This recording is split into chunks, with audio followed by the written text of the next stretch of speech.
sure that there's nothing that is coming in terms of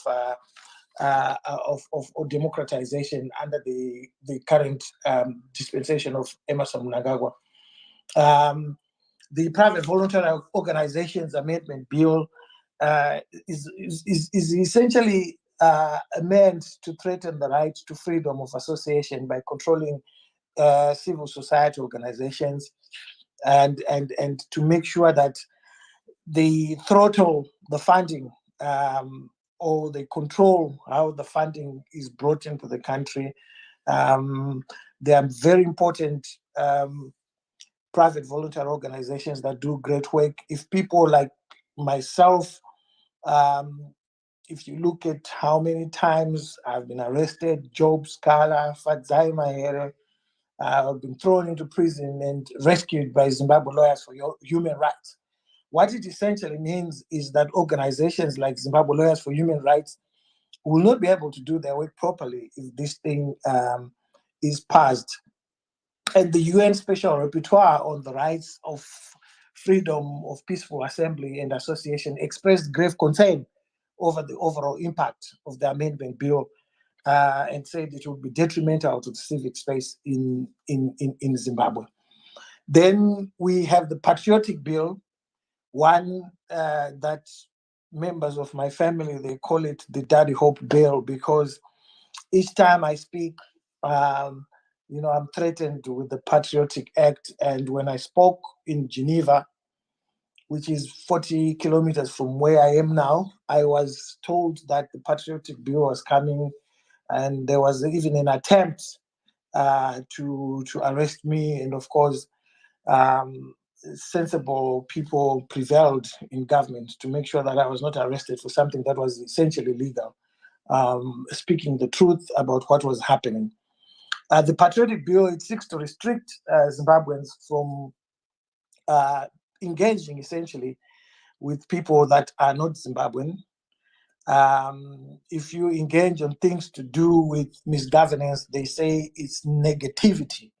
So they're saying we're trying to stop people from being negative about their country, but negative according to ZANU-PF. If you say there is no single working radiotherapy cancer machine in Zimbabwe, according to ZANU-PF, it's negativity, and yet you're stating a fact.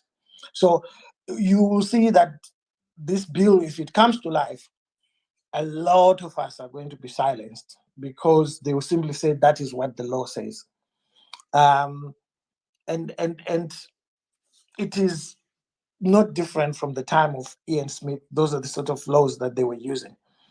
And we also saw the use of the Maintenance of Peace and Security Act, MOPA, which is, again, no different from what was being used by Ian Smith. Those of us old enough to remember, like my brother King, who's in the space, will tell you that Ian Smith had a piece of legislation that was called Law and Order Maintenance Act, which did the same things that MOPA is doing today. So we also saw that the level of violence was unrestricted, as we saw, or unrestrained, as we saw in 2018, August 1, the killings. And each time there was pressure to say this is not the right thing to do, we saw the Mnangagwa government moving towards a way to create relationships with vile dictatorships in Eurasia, like Belarus, where a lot of corrupt deals have been done, where there's no accountability. And in terms of what I think should have happened, there was need for dialogue, because at the end of the day, every problem can only be solved through dialogue. But that dialogue must be genuine dialogue. It's not something that must be prescribed by one party over another. We saw the creation of Pollard, as I mentioned earlier. We realized that it was not proper dialogue. We saw the manipulation of the Matabeleland collective, which is run by a lady, I think it's Jenny something, I've forgotten the surname, but her first name is Jenny. And she became involved in ZANU-PF politics, got too close to ZANU-PF, and there was a lot of manipulation, such that people in Matabeleland, they then left and formed an alternative called Matabeleland Forum. Um, those were all meant to be platforms of dialogue to try and create a sense of togetherness as Zimbabweans and unity, so that we can come together and discuss our problems. But they collapsed. Then we saw the creation of PAC, the famous or infamous Presidential Advisory Council. It collapsed as well. Some of the people that were approached to join it refused because of the others that had been put in there, who were known to be of questionable characters. And so essentially all the platforms of dialogue in Zimbabwe collapsed. There's been the National Convergence Platform. It's held so much promise, but it's stalled again. And this national dialogue was supposed to be about, how do we fix our problems? And we start with electoral reforms. This was supposed to be part of the GNU, what was called the Global Agreement of 2008, 2009. And these reforms never happened during the GNU. And essentially, they're meant to create a platform where everybody is happy to participate, and when you lose, you accept. When you win, people congratulate you. But at the moment, we all know that that's not the case. Everything is manipulated. A good example is like in my Shonaland Central, where the whole day, the number of voters who had voted the whole day was equal to the number of voters who had voted within an hour. So, those things, they need electoral reforms. And also the issue of state accountability. We saw this week that laptops were being sold for $9,400. We saw yesterday that 70 million was paid to a company that was essentially, that didn't offer a single piece of service to the state. And to give you an understanding of how bad it is, 70 million, my goodness, 50, all central hospitals in Zimbabwe, Harare, Parenyatwa, Chitungwi, Zampilo, and UBH, they need only 50 million US dollars a year for them to run without any shortages. And so 70 million to just go without any service offered, and nothing happens about it. That's how bad it is. I mean, people have lost their lives because they do not have drugs, basic drugs like painkillers. They can't perform operations. Right now, Parenyatwa is operating on emergencies. It's not doing any elective work. They're only treating emergencies. That's how bad it is. So this is about state accountability, and it was not happening. It is not happening, and I don't see it happening until there's this kind of dialogue which seeks to deal with those things. And as I said, there's no dialogue that is taking place. So, what are the challenges? Despite all these things, Nelson Chamisa managed to form his Triple C. They won 19 seats out of 28 that were up for contestation. They won 75 council seats in 122 out of 122 councils. But even though they won the seats, there's no level playing ground. They won regardless. We saw Pachedu posted hundreds of irregularities that needed to be addressed. Electoral reforms are a requirement and a major priority because of those things. Those irregularities, they point to a situation where you can't have a free and fair election. And we have to look at what ZEC itself has said. ZEC has said that there are certain things that need to be done, certain things of major priority. As ZEC said, there is need for legal and systematic issues to be dealt with, um, election management and administration, participation in electoral processes, support of electoral processes and observations, but there's no chance of reform at the pace we're going. And we are often reminded by these guys at Pachedu and Kudamsa Siwa.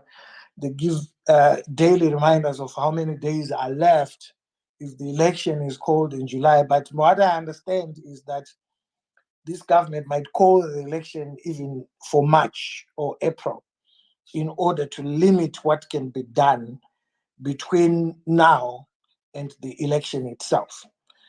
So if the opposition members are listening, this election might be called for March or April.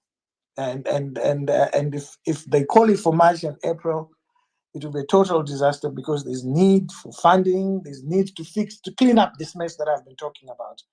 And there's no chance for reforms because of this.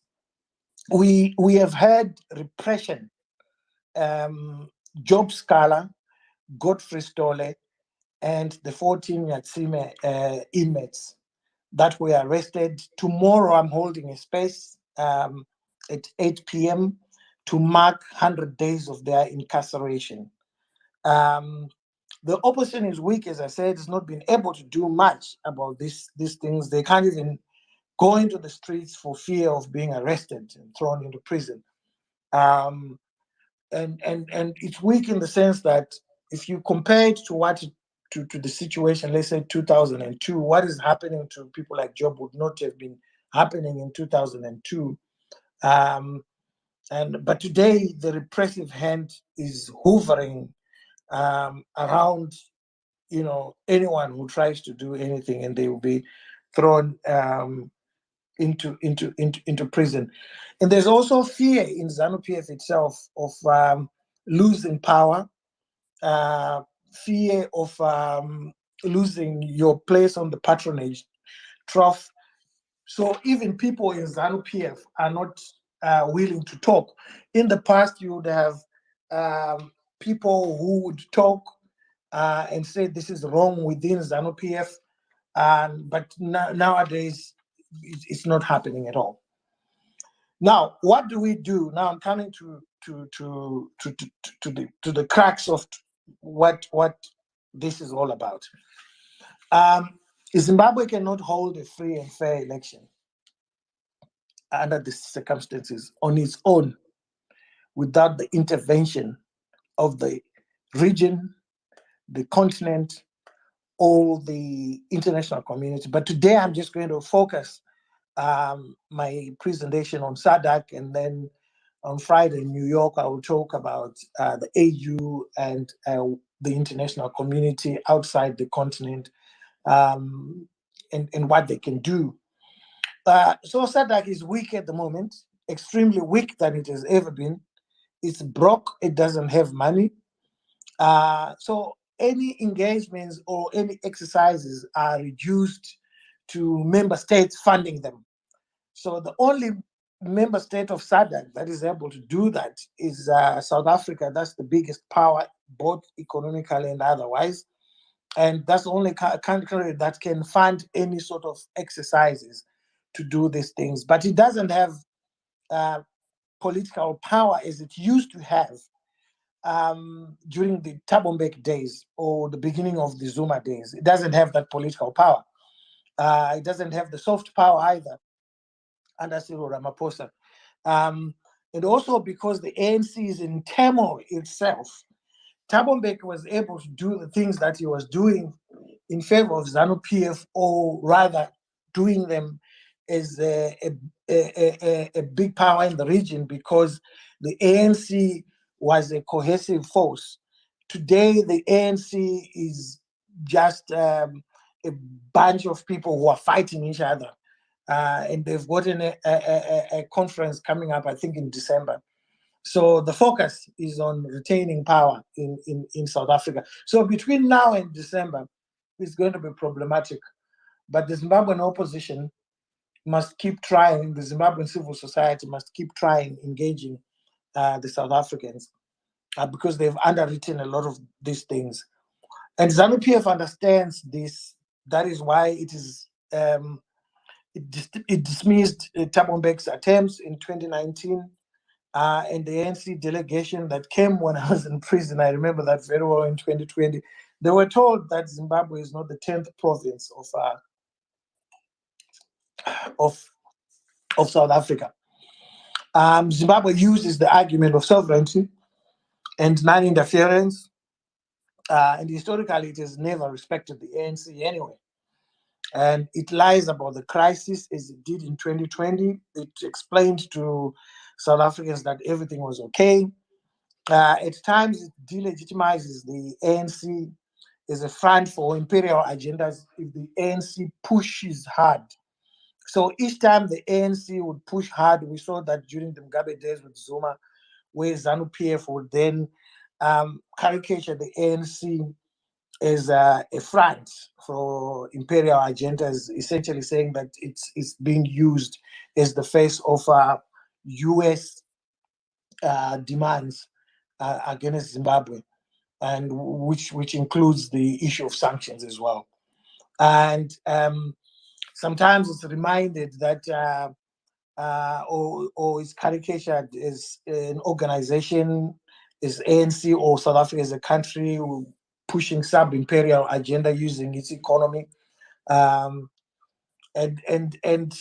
one of the things that ZANU-PF has been able to do is to dismiss the issue of SADC intervention by saying everything is okay. There's no crisis that requires any security discussion, and most of these countries have backed off. And when you look at the African Union, which I'm going to touch on Friday, the issue of the African Union it becomes problematic because the Zimbabwean government dismisses it on the basis of that SADC has to deal with this problem, and it is SADC that needs to go to the African Union and says that there is a problem. But the opposition needs to push. These things don't just happen on their own. If the opposition doesn't push, nothing is going to happen. We'll end up railroaded into an election, and the opposition will lose. I'm telling you this, and I want to say it, that it's pointless to say it doesn't matter. It matters. Because if we go into an election under the present circumstances, I'm telling you, the opposition will lose. Chamisa will not be a president. The ZANU-PF will barricade all rural areas. There will be violence like never seen before, as you saw in Gokwe. And ZANU-PF will be declared a winner. I mean, ZANU-PF has hired children of vice presidents, of its vice president, its relatives of its people like Mangwana and so forth. And you expect those people to come out and say Nelson Chamisa is one. They will not do it. That is why it's important for us to tell each other the truth, that we have got a big problem, and it requires the opposition to work with civil society and not think that they can pull it off on their own. They will not be able to do so. They need to work with civil society. They need to work with the region. And they need, I hope, I don't want to preempt them, but I hope they're in engagement already with the region, because if they are not, then we are in serious trouble. And there is the only person I think that has value at the moment that can be unlocked out of South Africa. The president is busy with load shedding and all that stuff. But the person who has got value at the moment is the foreign minister, Dr. Pando, Naledi Pando, because she has been at least systematic and has explained that Zimbabwe is a problem that needs to be resolved through dialogue. And she has explained that the two uh, entities, that is the government and the opposition, when I'm talking about opposition, I'm talking about all those that are opposed to ZANU-PF and ZANU-PF itself, there must be some meeting of minds in order to resolve this crisis before we even think of holding elections. And we have seen that junior ministers in South Africa, like we saw in Limpopo, have been emboldened now, and they are now speaking much louder. We saw with the issue of hospitals. But you see, this is theater that ends there. Theater is not good enough in resolving a crisis. You need a systematic approach that has all these other uh, elements that are required in order to deal with the crisis itself.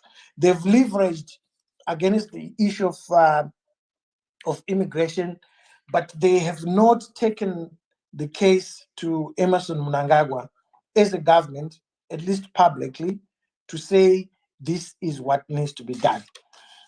So what instruments are there in SADC that can be used to deal with this issue? So in SADC, they've got what's called an electoral and advisory council. Um, it's essentially there to urge and encourage SADC member states to adhere um, to SADC principles and guidelines which govern democratic elections. And it also seeks to encourage them to adhere to international best practices whenever they're holding elections.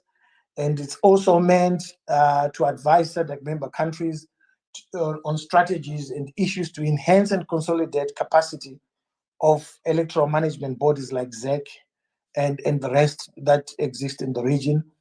And it's also meant to encourage SADC member countries to uphold and respect the independence of these bodies. They are autonomous bodies like ZEC, but we know that ZEC is not an autonomous body. So the opposition understands this. It exists. It's not a new thing. It's not something that we hide and we can't talk about because they all know about it.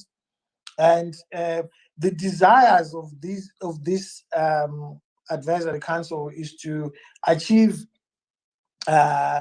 pre-election assessments and quarterly election updates, political election reviews, and annual comparative lessons that are learned from these elections that are taking place in the region. Like we're having elections in the region at the moment. What do we learn from them?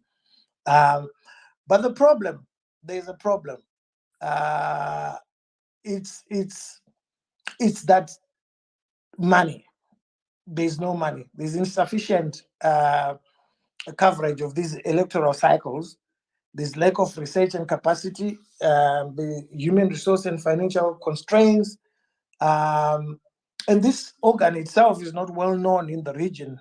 Very few people talk about it in the region. So it's foolhardy of us as Zimbabweans to expect South Africa to lead on these things if we are not making use of them.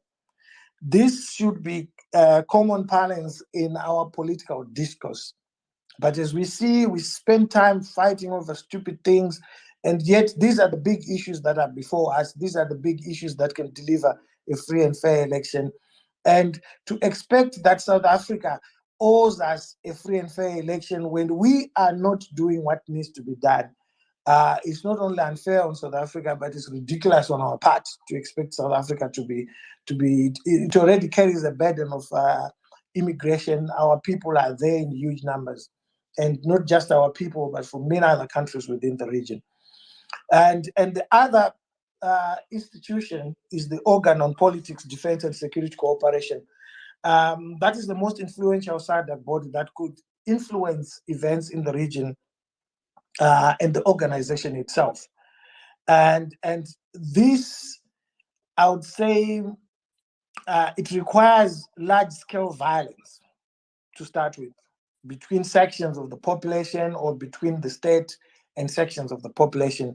like genocide, ethnic cleansing, gross violation of human rights. It's one of the things that you can use to activate it.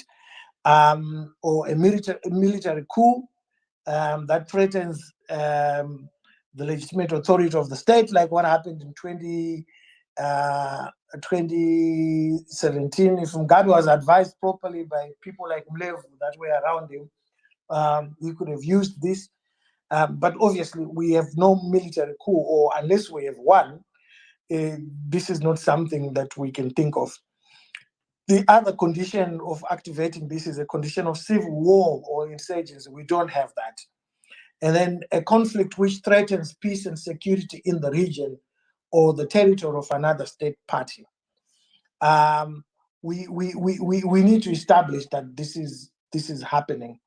The above issues, as I mentioned them, in my view, we don't meet the mark, as it were, to activate those sort of things. And in terms of the advisory council, I think it's about 7 or 8 countries that are taking active part in it out of 15 or 16 countries in SADC. It shows you the lack of engagement with those important institutions. So every time when I talk about Africa failing to build its institutions, this is what I'm talking about. It's there on paper, but it's not being done. The other component is the Motlanthe Commission. Now, the Motlanthe Commission talked about the compensation of victims. I read in the Sunday Mail sometime that a friend sent me a copy today. When I asked for it, the state, Virginia Mabiza, saying that they've compensated these people. It talked about the implementation of a political party's code of conduct by ZEC. This has not been done. It talked about the enforcement of law and order and deployment of police and the military using the constitution. What Motlanthe was saying here was that August 1, we all know that it was unconstitutional. What happened? In fact, people were saying, I don't know who ordered this. That's how messy it was. It talked about better training of the police. I don't think it has been done at all. I mean, if you look at the quality of policing in Zimbabwe, it's gotten worse than what it was in 2018. So I don't think this was done. And so when you are opposition, they have to read these things. They have to go to the Motlanthe Commission report, read it, and see what has not been done, and take it to the region. If you're going to South Africa, you must be holding something to say, this is what we have, these are the problems, this is what was said, this was not done. And this was said in line of next elections, which is 2023, and it has not been done. I'm not hearing this discourse, ladies and gentlemen. If it's happening, then it's happening quietly. Now, the other thing now is of migration. That's a big issue with South Africa. It's a big issue not only in South Africa, but Namibia, in Botswana. We had President Ramaphosa at the White House saying that South Africa, Namibia, and Botswana have suffered the brunt of illegal immigration into those countries, Zimbabweans seeking jobs. President Ramaphosa said it was caused by sanctions. It's a discussion for another day. We all know what causes that, including our government. They know what causes that. But this has created a crisis in the region, especially in South Africa, with Operation Dudula, the South Africa First movements. Is becoming an electoral issue. There are Afrophobic and xenophobic sentiments. that are being accentuated, and it's funny because we used to treat Mozambicans like this. I remember when I was growing up, Mozambicans used to be called Makarusha, the same way we are called Makwerekwere by the South Africans. But this is a problem that is affecting the region, and the government of Zimbabwe is obviously extremely concerned about the special permit provision currently being implemented for migrant workers in South Africa. It's called ZEP. I posted something about it today. If you can go on my timeline on Twitter, there's the CEO of the Employers Association of South Africa explaining his views on it. The two major issues for the Zimbabwean government is that the remittances from migrant workers in South Africa, particularly, I think, particularly South Africa, more than any other country, I think it represents one of the top three contributors to the Zimbabwean government fiscus. And our government is very concerned about the impact of retaining Zimbabwean migrants. I've always talked about this, the impact that they will have on the election outcome in 2023. Now, we saw that South Africa said they've been given up to June. So Mnangagwa can call the election in March. These people will not be coming, and because they're not registered to vote. And that's why I'm saying the opposition must move quickly to try and address these things. The extension that was given by the South African government allows Mnangagwa to call an election in March or April, and these people will not be here. And the two elements that the government of Zimbabwe worries about, these people coming back, is the element of remittances. If 180,000 people come back to Zimbabwe, you have lost a lot of money that was being sent back home. The quality of life for those people that were being looked after goes down. There's no spending and there's no money coming. So it's a legitimate issue, not just for the government of Zimbabwe, but for all of us as Zimbabweans. But the key issue in terms of power retention from Mnangagwa is the issue of how do I deal with these people coming in and voting, because they are more energized to vote because they are going to come to a Zimbabwe that doesn't work. They had access to good hospitals in South Africa, social amenities, access to good salaries. They were living good lives, good accommodation. They won't be getting that, most of them. Because we also know that most of them were living hand to mouth. If somebody was working as a waitress or waiter for 5 years, they would not be able to raise enough money to buy a home in Zimbabwe. So that's a big problem for the Zimbabwean government. The other element in terms of regional discussion is the issue of what I call the workers' unions. These are the workers' unions in South Africa. In our current political context, we have the Congress of Southern African Trade Unions, COSATU, but it is unwilling to discuss the migration question with its Zimbabwe counterpart, ZCTU, because COSATU is aligned with the narrative that illegal migrants should not be allowed to remain in South Africa.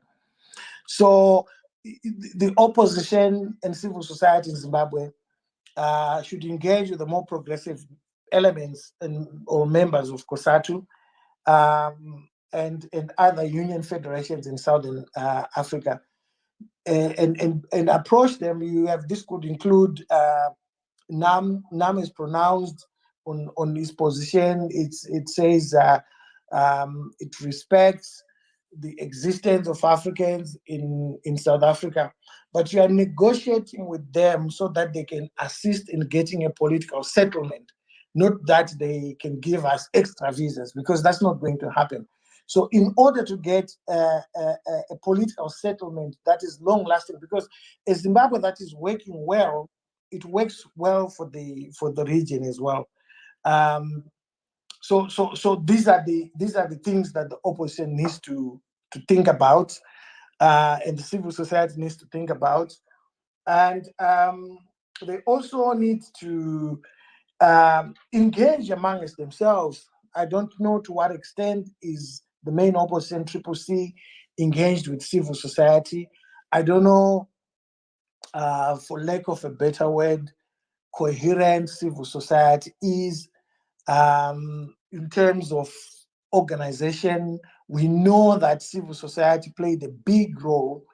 The former students' unions, led by the likes of Brian Kagoro, were much, much solid than what we have today. And they were able to direct political capital to organizations that had the mass, but needed the intellectual input of these people. And that's how they ended up forming things like NCA, something that Monjora was claiming to be part of when he wasn't. Um, so that for me is the immediate way forward within the region. But of course, there are many other things that I can't discuss here that the opposition needs to grapple with. The other thing that I just wanted to say is that the EU is a key component in what happens going forward, because they came to Zimbabwe and supervised. They a group that they supervised of election observers, and I think after the removal of Robert Mugabe, the EU and UK remained engaged, and there was, because President Mnangagwa was talking about re-engagement a lot at that time. Of course, we now know they didn't mean it. And the EU is still engaged on the basis of the government's own agenda, in line with our 2013 constitution, as well as recommendations of the Mohlande Commission. I met the chief of the election observer team when he came back, Elmer Brock, on his visit by the mission as a follow-up visit, and they delivered a report which said that there is need for electoral reform, and that it would assist in future engagements between the EU and the government of Zimbabwe. So if the authorities and the legislators do not address these problems, like voter registration, keeps fighting, there's no level playing field, then we are going into another contested election. Thank you so much. Thank you so much, Hopewell, for that, for your presentation. And indeed, I'll just highlight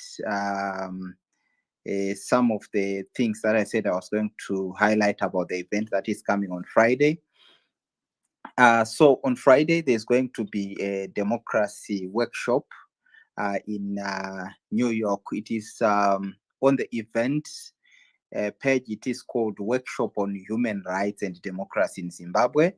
And as you can see, we have a journalist, award-winning journalist, Hopewell, who will be dealing with a topic called Can and Should the Regional and International Community intervene in Zimbabwe's elections? That will be his topic. Then besides Hopewell, we'll also be having Dr. Dendere, whom I am glad is also now on the podium, who will be talking about the role of Zimbabwe's diaspora in the coming elections. Is this demographic of political relevance? So is the diaspora relevant in Zimbabwean politics? That's what she will be dealing with. We also have Comfort Dondo. Comfort Dondo, I know Comfort Dondo is already on the space. If you can kindly request the mic so that you can also come and say your introductory remarks. She is going to be talking about women's political participation as voters and candidates, reflections on Zimbabwe's special quotas. That's the topic. We will also be having Godfrey Kurawone, who will be talking about victims of political violence and arbitrary retention. We'll also be having Honorable Amos Chibaya, who will be talking about an overview of Zimbabwe's pre-election environment and prospects for a free and fair election. Then we'll be also having Honorable Daniel Molokele, who is on the podium right now, who will be talking about the ruling ZANU-PF party has won elections since Zimbabwe's independence. Is the 2023 any different, and can Citizens Coalition for Change surmount the barriers? That's what you will be talking about. Welcome to our other speakers. But before we move to the next speakers, I would like to give a few questions to Hopewell. The first question, Hopewell, is you were talking about repression, increased repression in Zimbabwe, and in the afternoon we received the shocking news that the wife of Job Scala had been arrested, and if the information I saw online is correct, there will be a court on the 22nd. What's your take on the arrest of my Scala when the husband is already in prison? That's the first question to you. Then after that, I will give the other question to Honorable Molokele as he begins his remarks. So, what's your take on the arrest of my Scala? Thank you so much. My Scala has been harassed since Job went into prison. Cars come and park outside the house. Last weekend, she called me. She had people from CIO who were parked, and they wanted to they said, we want to go and talk to you somewhere. And today what happened was, when she was driving, going to Shkurubi to see her husband, she encountered, there was a police cordon after a roadblock, after an accident had happened, and she was shifting lanes so that she can avoid the cars. And then they said, no, you moved without us telling you to move. And then when they realized who she was, they then impounded the car, and they said, we want to give you a warrant and caution statement. And then they said, we want you to go to court. We all know that this is harassment. We all know that this is meant to break them. But I'm glad that, this is a couple that has been together for over 20 years. Job has been arrested 65 times plus, and there was no conviction. So this is part of the political repression that I was talking about. That is difficult to have a free and fair election. When your members of parliament are spending, it will be 100 days tomorrow in prison. Bail is a constitutional right. It has been denied. And this is what Beatrice Mtetwa was saying, that she said that the judiciary is captured. She said that these people are in prison simply because they are members of the main opposition, Triple C. So it's difficult to have a free and fair election under those circumstances. ZANU is testing the waters, and things are working for it because there's no resistance from what's happening. And the region is watching, but again, there's no reprimand from the region. But it requires Job's political party, Triple C, to act. Citizens cannot act on their own because citizens require leadership. It requires the opposition to act according to our constitution. Our constitution has provisions that allow the main opposition party to petition the government about these things.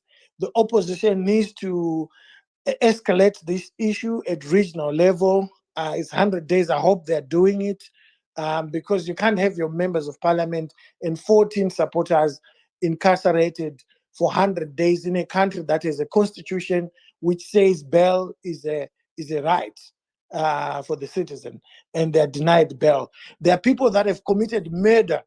The person that killed More Blessing Ali the lady whose family was being represented by Job is walking.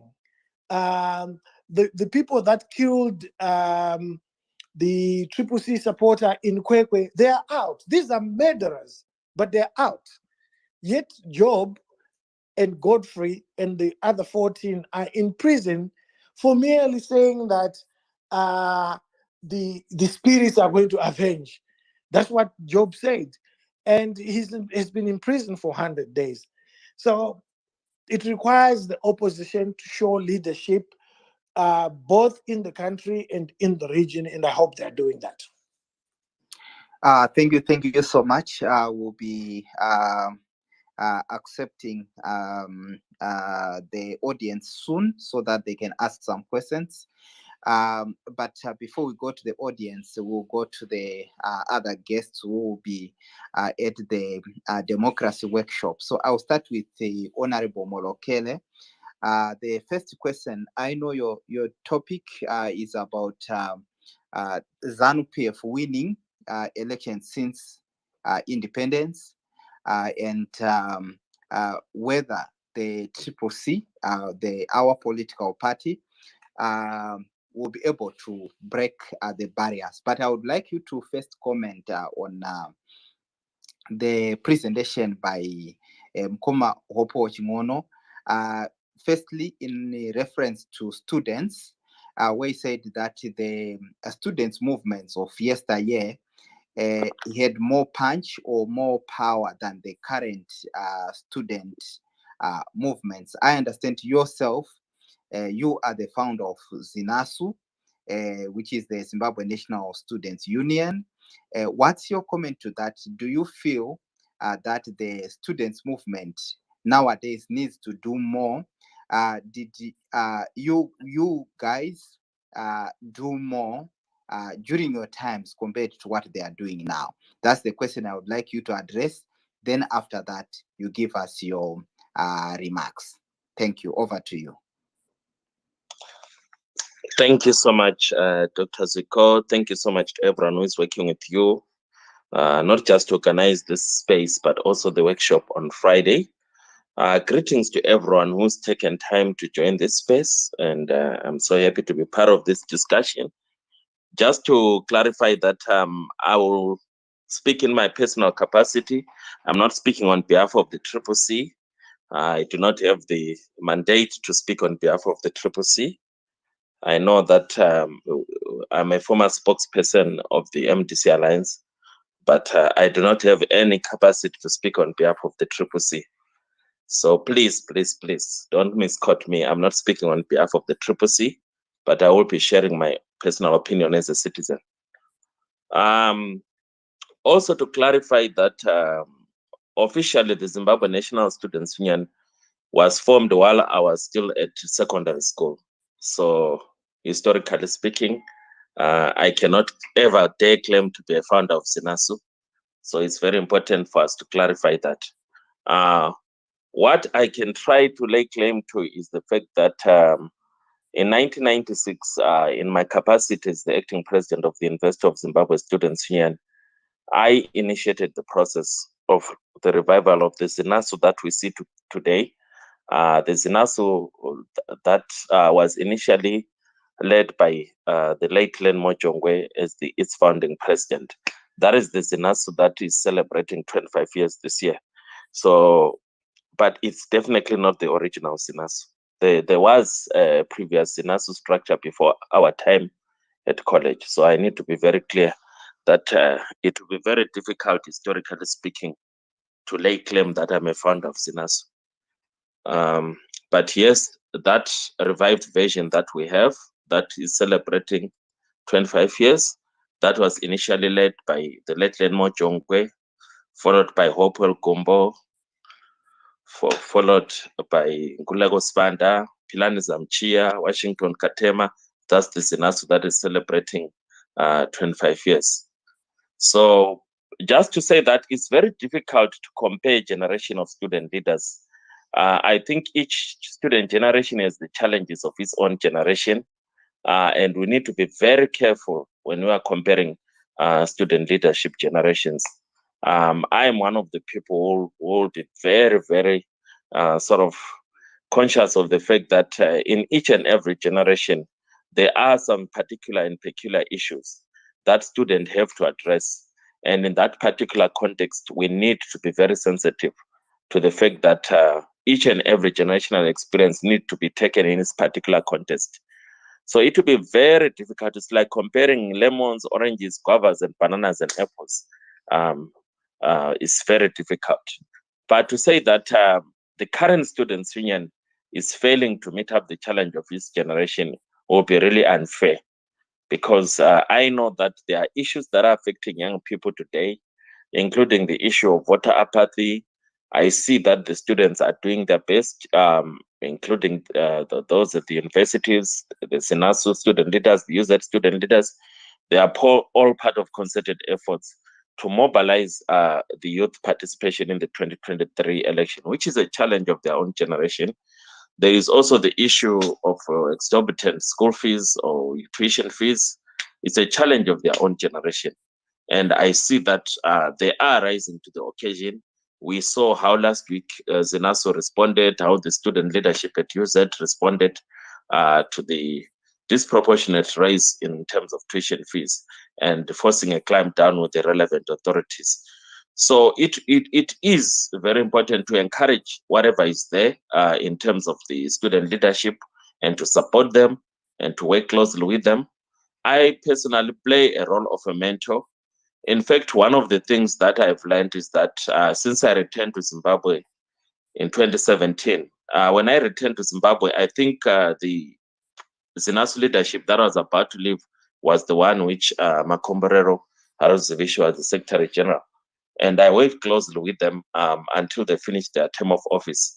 And since that time, the next three leaderships or generation of Zinasu, and also those at the University of Zimbabwe, I've been working with them. And even before they got elected, I was one of the few people who went out to campus like at UZ to support the students in their election campaigns.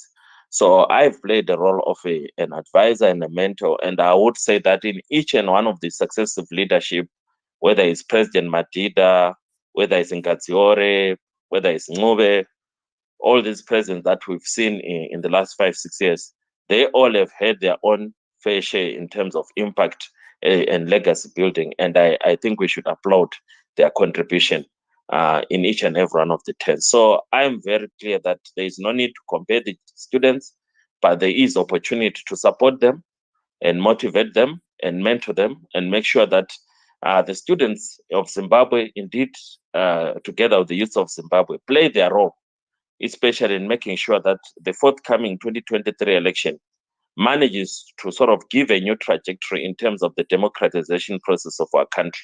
We need to see a new Zimbabwe emerging out of the election 2023. We have a window of opportunity as Zimbabweans to change the direction, the course of the country's history. We see what's happening across the river in Zambia. We see the advantage of having a leadership change that can give rise to a very visionary leader. We see what President HH has brought into the neighboring country of Zambia. And we look across the Zambezi River and we look with a feeling of inspiration and we say, may God help us as the people of Zimbabwe to ensure that in 2023, we also take a different direction as a country. The current trajectory of the country is a downward one. We are definitely failing as a country in terms of fulfilling our potential. The current political leadership we have does not give us the confidence to go into the future. So I personally am very clear that Emerson Mnangagwa and this ZANU-PF, their time is over. It's time for a new kind of political leadership to take over the country. And I'm also very clear that the next generation of leadership should be led by Advocate Nelson Chamisa, with the newly set up CCC becoming the new ruling party or governing party of Zimbabwe. So I personally will be pushing for 2023 to ensure that whatever happens, we have a new leadership in terms of political leadership in the country. And that leader, which I'm clearly supporting, is Advocate Nelson Chamisa. So with regards to the electoral context, we know that the electoral sort of terms and conditions are obviously unfair to the opposition. They are designed and set up in favor of the ruling party, and we're expecting ZANU-PF to take advantage of the infrastructure that is there in terms of the electoral process in Zimbabwe, which obviously weigh in ZANU-PF advantage. But we know that in 1980, Ian Smith, Abel Mzorewa, and all their colleagues, they had the infrastructural advantage in terms of the electoral process. But the people of Zimbabwe defied all the odds. They defied all the odds. And the electoral outcome ushered a new leadership in the country that changed the direction of the country's history. And I know that in 2023, despite all the challenges that ZANU-PF will throw our way, the time has come. I believe, I'm 100% convinced that the time has come. I was in a debate earlier in the week with one of the diasporans about electoral reform, and I had to explain to them that as a parliamentarian, I already know that in the last 3 years, we had the Constitutional Amendment number 1 and Constitutional Amendment number 2. Those two constitutional amendment processes automatically mean that the Electoral Act of Zimbabwe will need to have an amendment bill. And I'm already aware that this parliament, before it comes to an end, it will have to go through that process of updating the Electoral Act and ensuring that it's compliant with some of the new provisions of the Constitution. We already know that some of the constitutional amendment included the special 30% quota for local government in terms of women inclusivity or gender equality. We already know that there is also a new quota for youths, 10 more youths to be added in the lower assembly. We already know that the special quota for women that was introduced in 2013, where we have got 60 extra parliamentarians using proportional representation system, it expires in 2023, and the constitutional amendment that was done last year seeks to extend by another 10 more years. So the Electoral Act needs to be sort of amended to accommodate some of these proposed changes. And I've attended several workshops already this year where we have been discussing some of the proposed changes to the law and how Zimbabwe Electoral Commission is supposed to unpack, for example, the 30% quota system for women in local government. So yes, there is going to be a public process around the Electoral Act Amendment Bill, and there's going to be public hearings around that. And that is where the opportunity will come for citizens of Zimbabwe to fit into the process in terms of electoral reform. Because beyond the pontification, the rhetoric that we see on social media, we need to deal with the hard nuts and bolts issues of the actual amendment process of the Electoral Act. And that is going to happen sooner than later. And we know that in a recent workshop, the Speaker of Parliament was convinced around the issue of the diaspora vote. I mean, there is a proposal already in place to allow for the diaspora vote, and the Speaker supported it, as some of you might be aware. Because if you look at the electoral process of Zimbabwe, we actually have 3 elections on the same day. So in terms of the compromise, there is a proposal to say that, yes, there are issues around constituency-based processes, like for local government, for parliamentarians. But for the national, for the presidential election, it's actually a national process. You don't need to belong to a constituency to vote for a president. You don't need to belong to a political party to vote for a president, or even to campaign to be the president. You just need to be an individual who fits the criteria set by the Constitution. So there is opportunity that the diasporans will be allowed to vote in terms of the amendment to the Electoral Act. And diasporans will be able to vote for the 3rd election, which is the presidential election, which for me, judging by what I learned in my first term of office, is the more important election. I don't think, from what we learned from the records, that is sufficient for us to have councillors or mayors. I don't think it's sufficient for us to have senators and elected MPs for constituencies. What is more important is to actually win the presidential election. So in terms of the diaspora vote, it's important that the diaspora be allowed to vote. In any case, there is overwhelming evidence that the rest of Africa has moved on. If you go even in the neighboring SADC countries, the question is not which country is allowing the diaspora vote. The question is, which country is not allowing the diaspora vote? If you go to Angola, if you go to Lesotho, if you go to Eswatini, if you go to Mozambique, if you go to Malawi, if you go to Zambia, if you go to Botswana, if you go to South Africa, if you go to Namibia, you will see that the majority of SADC countries or neighbors of Zimbabwe already have diaspora vote in process. So Zimbabwe is actually one of the few countries that have remained behind. So there is opportunity in the Electoral Act Amendment Bill that is coming to push at least for the diaspora to vote for the president. They can vote at their nearest consulates, at their nearest embassies. They can be able to vote like diplomats do. So we're looking forward to that. It's going to be something that I personally will push for.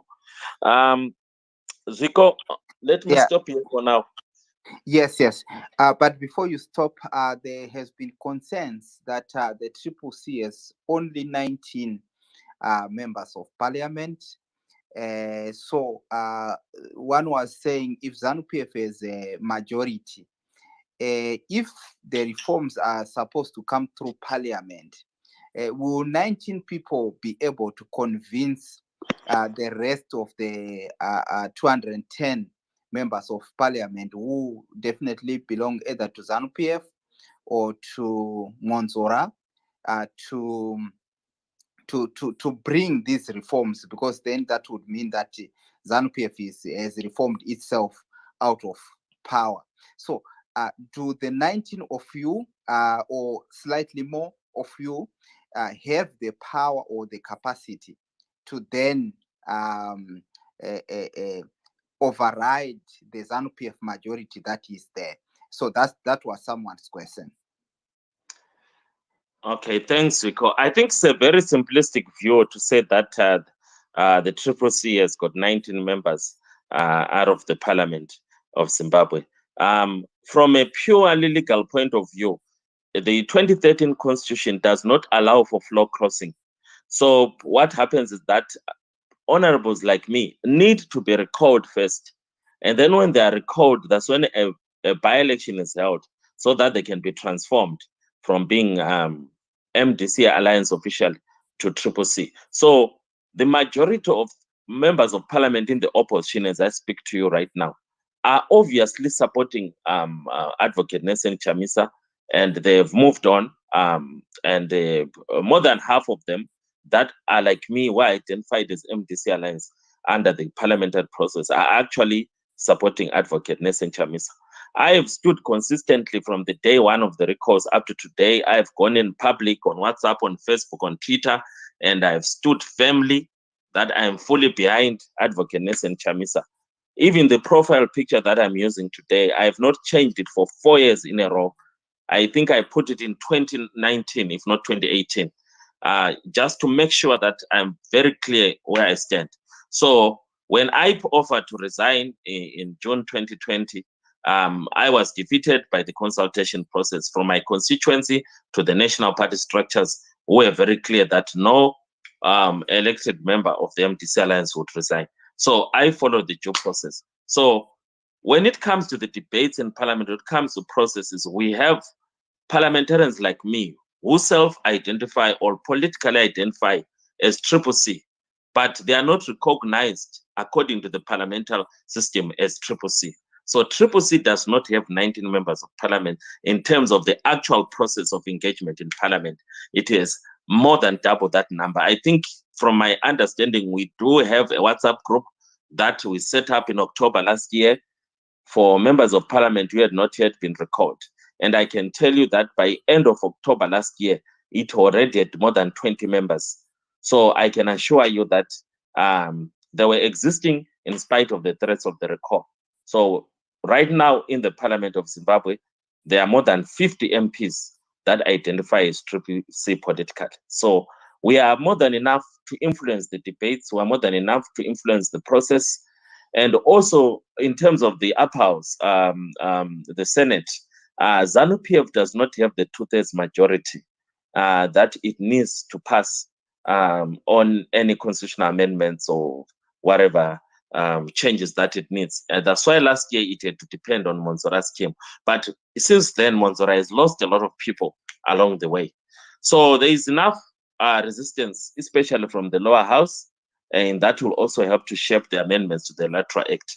So I just want to be clear that it's not like a free ride for ZANU-PF in Parliament. We are bracing up. We've been having workshops preparing for the Electoral Amendment Bill. We are bracing up for a bruising confrontation and fight. And I'm sure that ZANU-PF will not have its free way in Parliament. So we're looking forward to the Electoral Amendment Bill being introduced. Thank you so much, Honorable Molokele, there, for your submission and for giving confidence to the citizens that ZANU-PF doesn't have a free ride in Parliament. Our parliamentarians and our senators can actually still do something about the processes that happen in the houses of assembly. Now I'll go to TechMag journalist. I believe it is my brother Tonio, who is behind the TechMag as our co-host. For those who do not know who TechMag is, if you heard that there were journalists who were brutalized in Gokwe Kabuyuni violence, some of them came from the TechMag TV, and behind the handle is one of the journalists who was actually brutalized by ZANU-PF. He lost 2 of his teeth in the process, and I'll give him a chance to say a few words or ask a question to our guests before I move to Dr. Dendere. But as you will be speaking, Dr. Dendere, can you prepare a question or an answer to the question that Honorable Molokele was talking about? He said that he was debating with a member of or a Zimbabwean in the diaspora about the electoral processes in Zimbabwe. He also talked about the diaspora vote, that for the presidential election, it is necessary. So according to your own opinion, do you foresee the diaspora, the Zimbabwean diaspora, voting in the 2023 presidential election? And what do you think needs to be done for a diaspora vote to be held in 2023?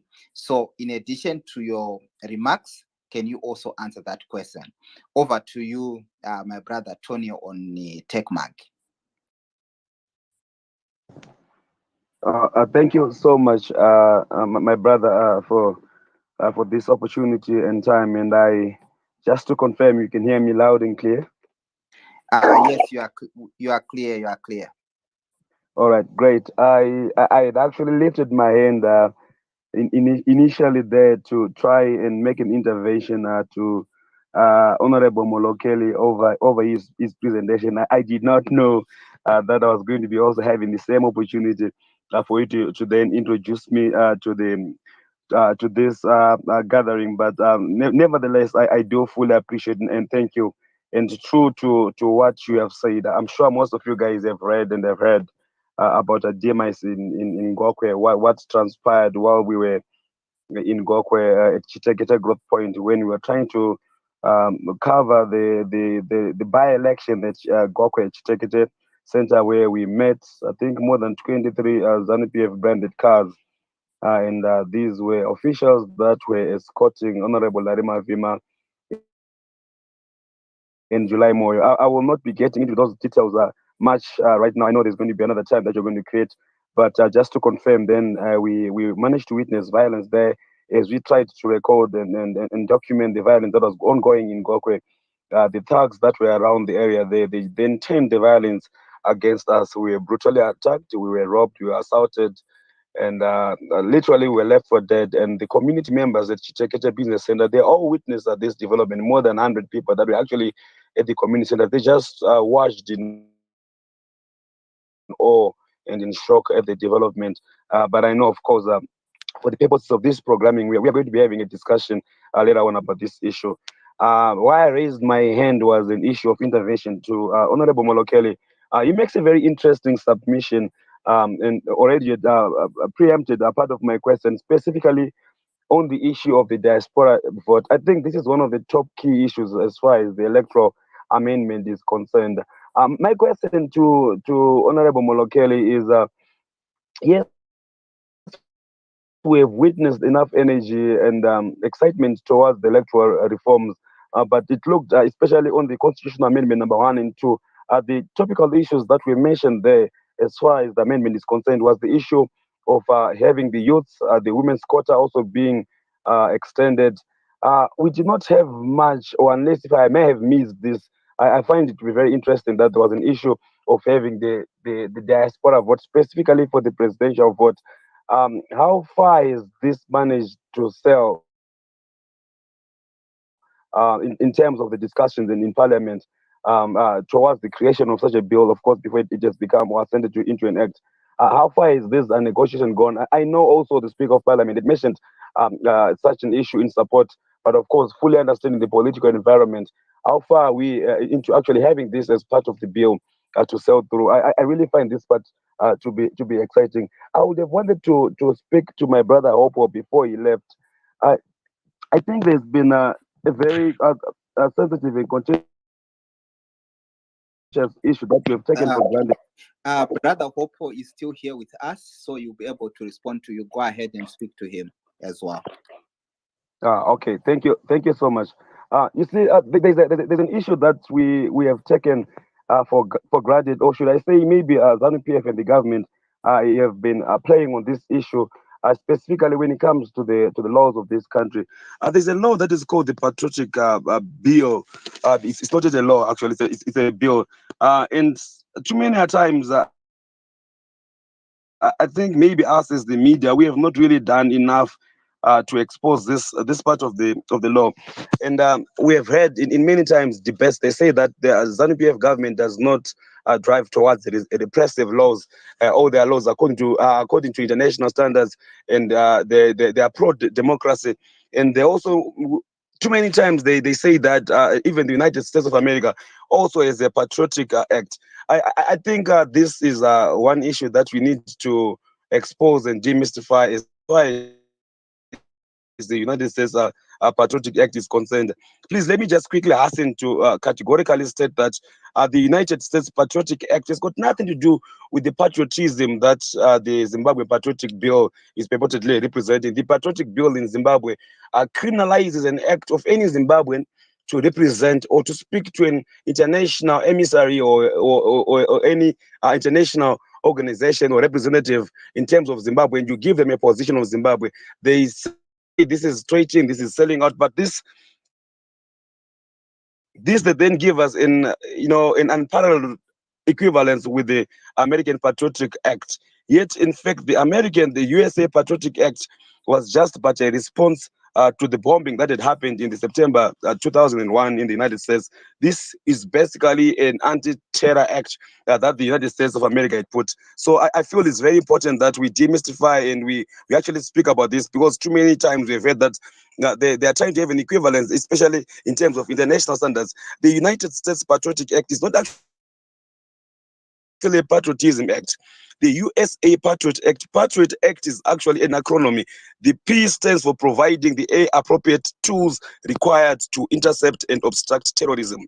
That's what patriotic stands for. It's not for patriotism.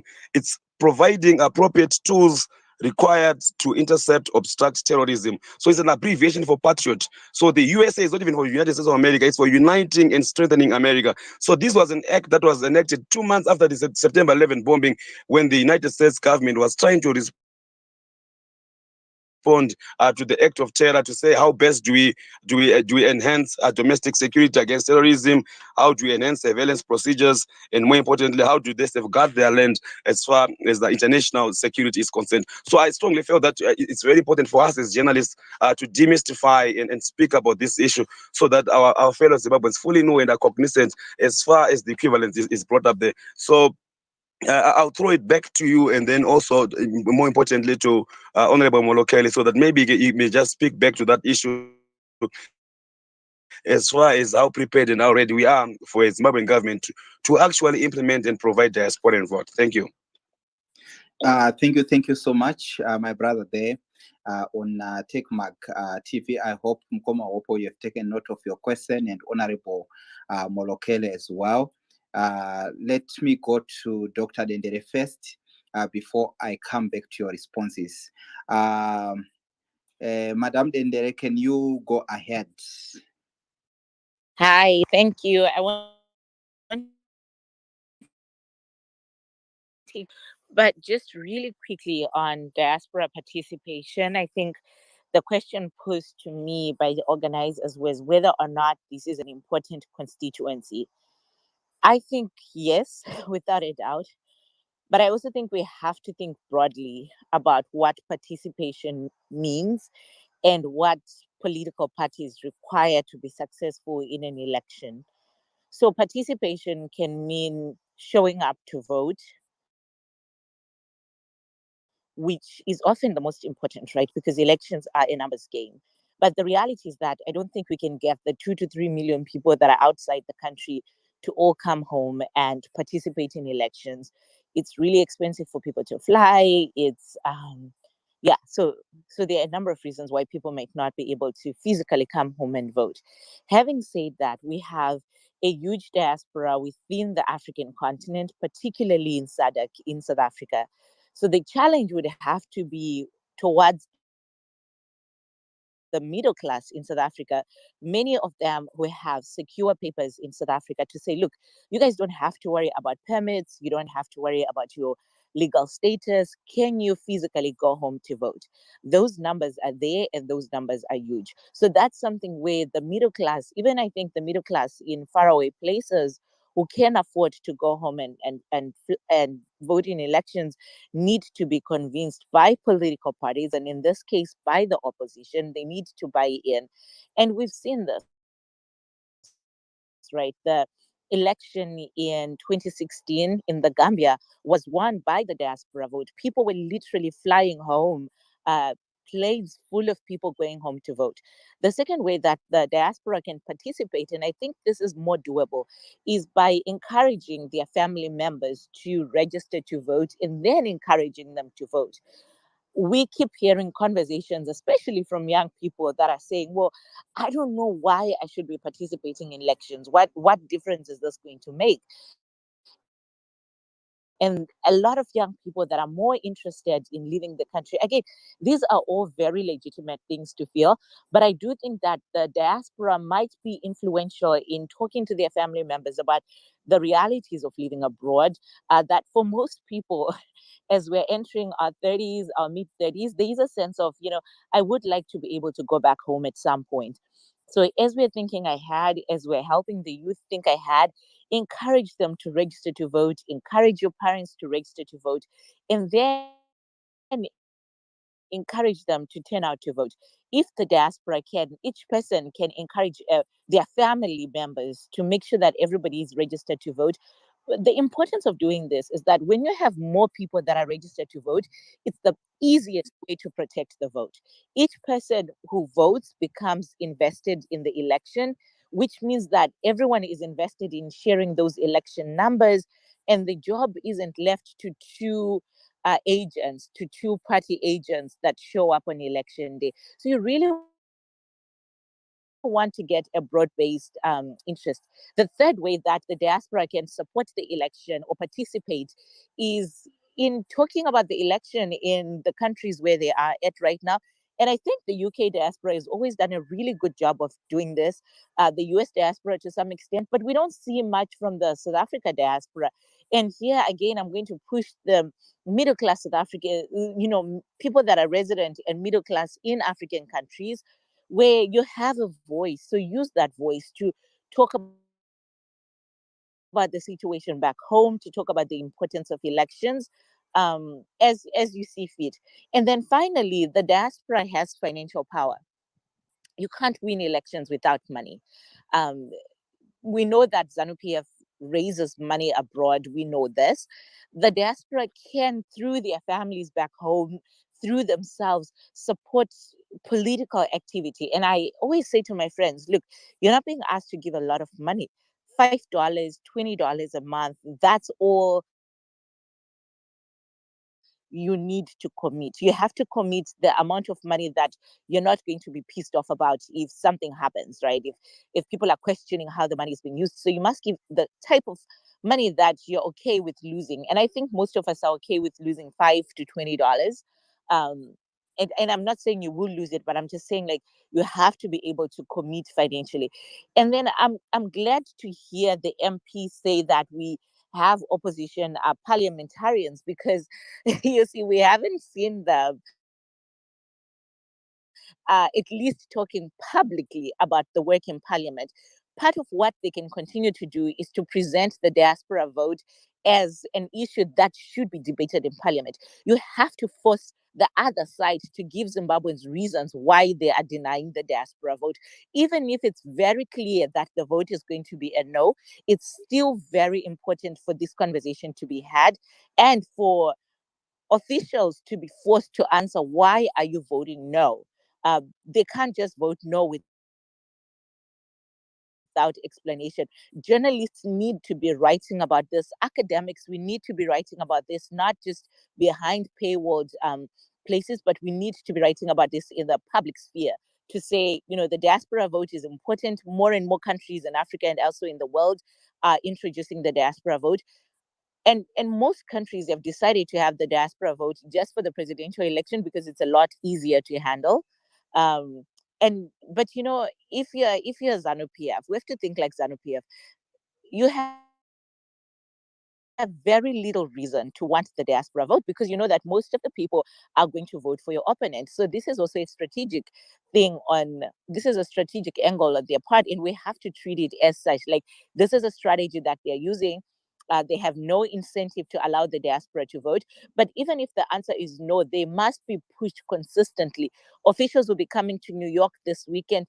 Don't let them leave without answering why they are denying the diaspora vote. And I think even people who support ZANU PF need to be talking to their officials. Look,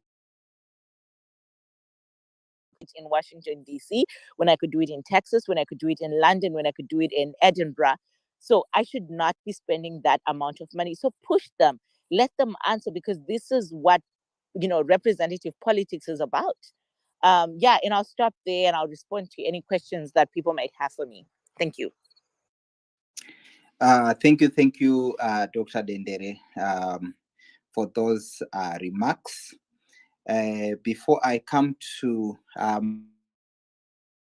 Mambo Shoshe to give us details of the program that is going to be there. Besides the democracy workshop, I understand that the North America province is going to be part of the people who will be asking the relevant questions, as Dr. Dendere advised. So, Mambo Shoshe, get ready to tell our audience what is being planned during this time of the UN General Assembly. Whilst you are preparing, I will come back to Koma Hopewell. Your comments to what your fellow journalist from TechMag, Antonio, has said, and also your comments to what has been said by our MP and Dr. Dendere. You said the opposition currently and the students' movement are weak. Then Honorable Molokele said that there is actually sufficient, they have sufficient numbers in parliament to block ZANU-PF shenanigans.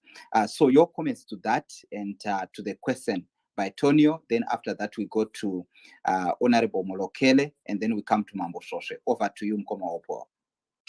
Thank you very much. No, if the opposition has got sufficient numbers in parliament, then I'm glad to hear that there's no need to comment about that. It means we are covered,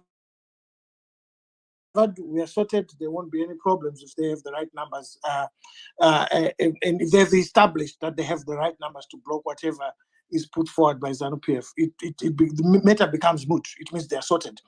And then on the issue of what Tony was talking about, of course, the issue of the Patriot Act, it's an issue that the media must put out there. but it's not out there in the mainstream media in Zimbabwe.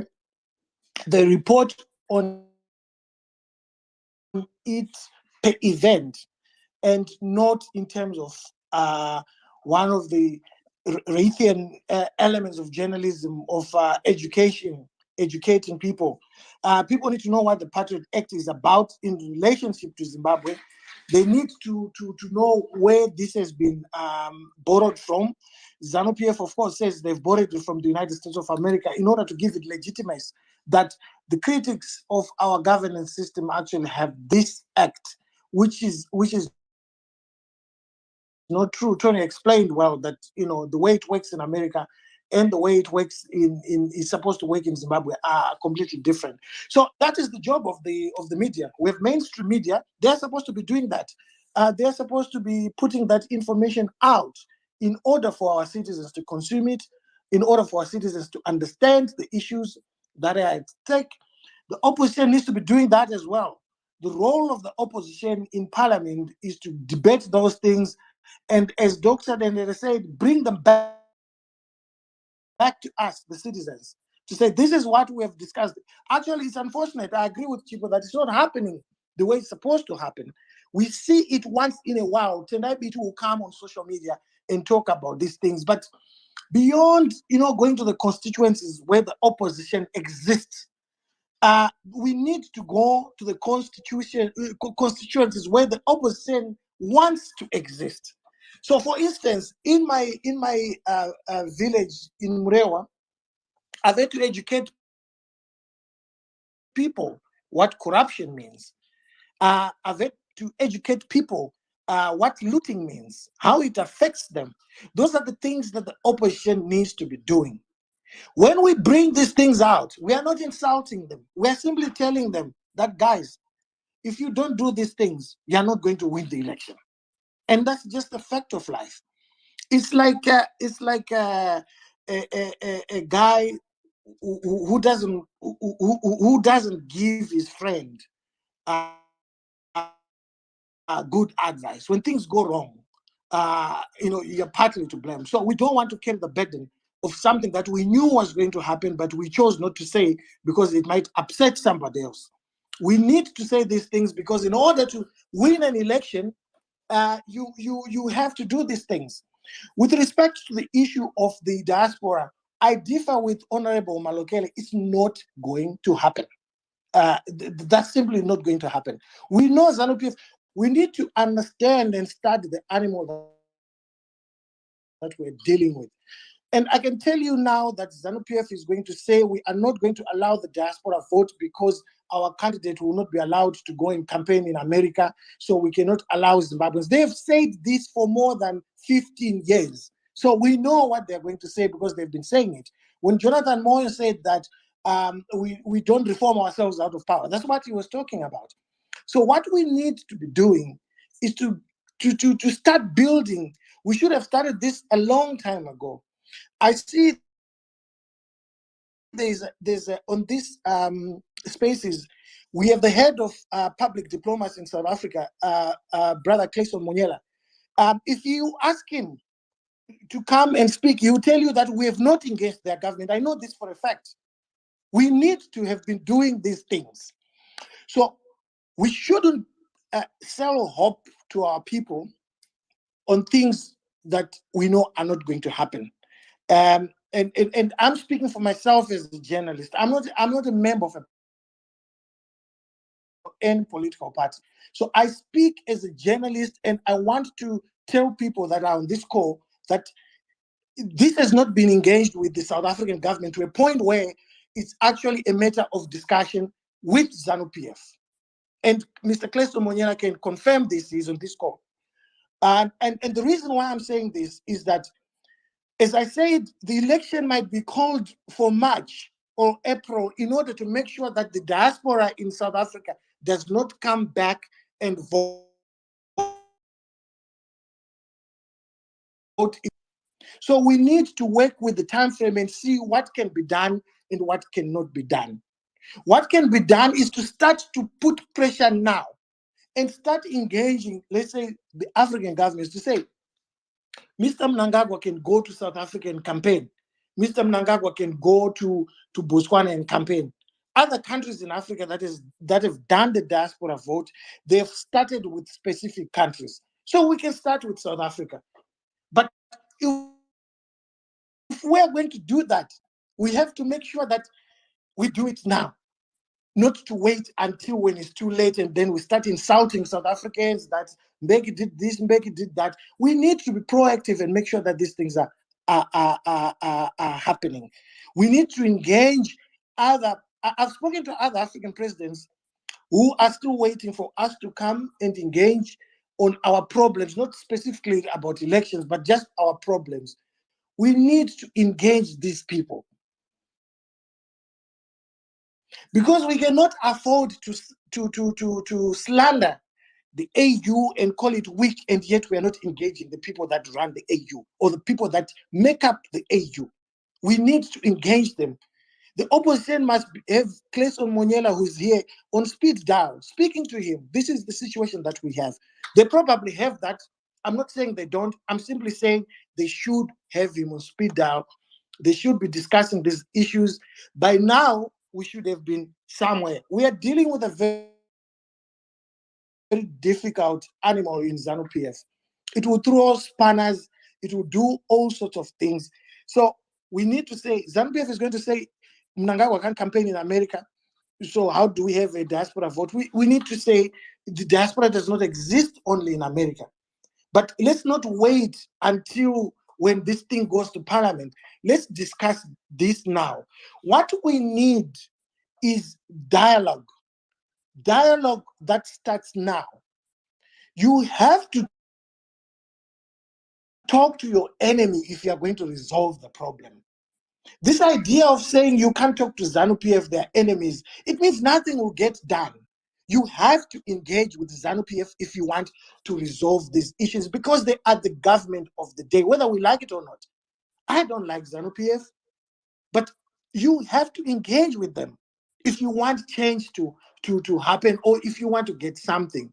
Morgan Tsvangirai understood this and he engaged with Robert Mugabe because there wasn't going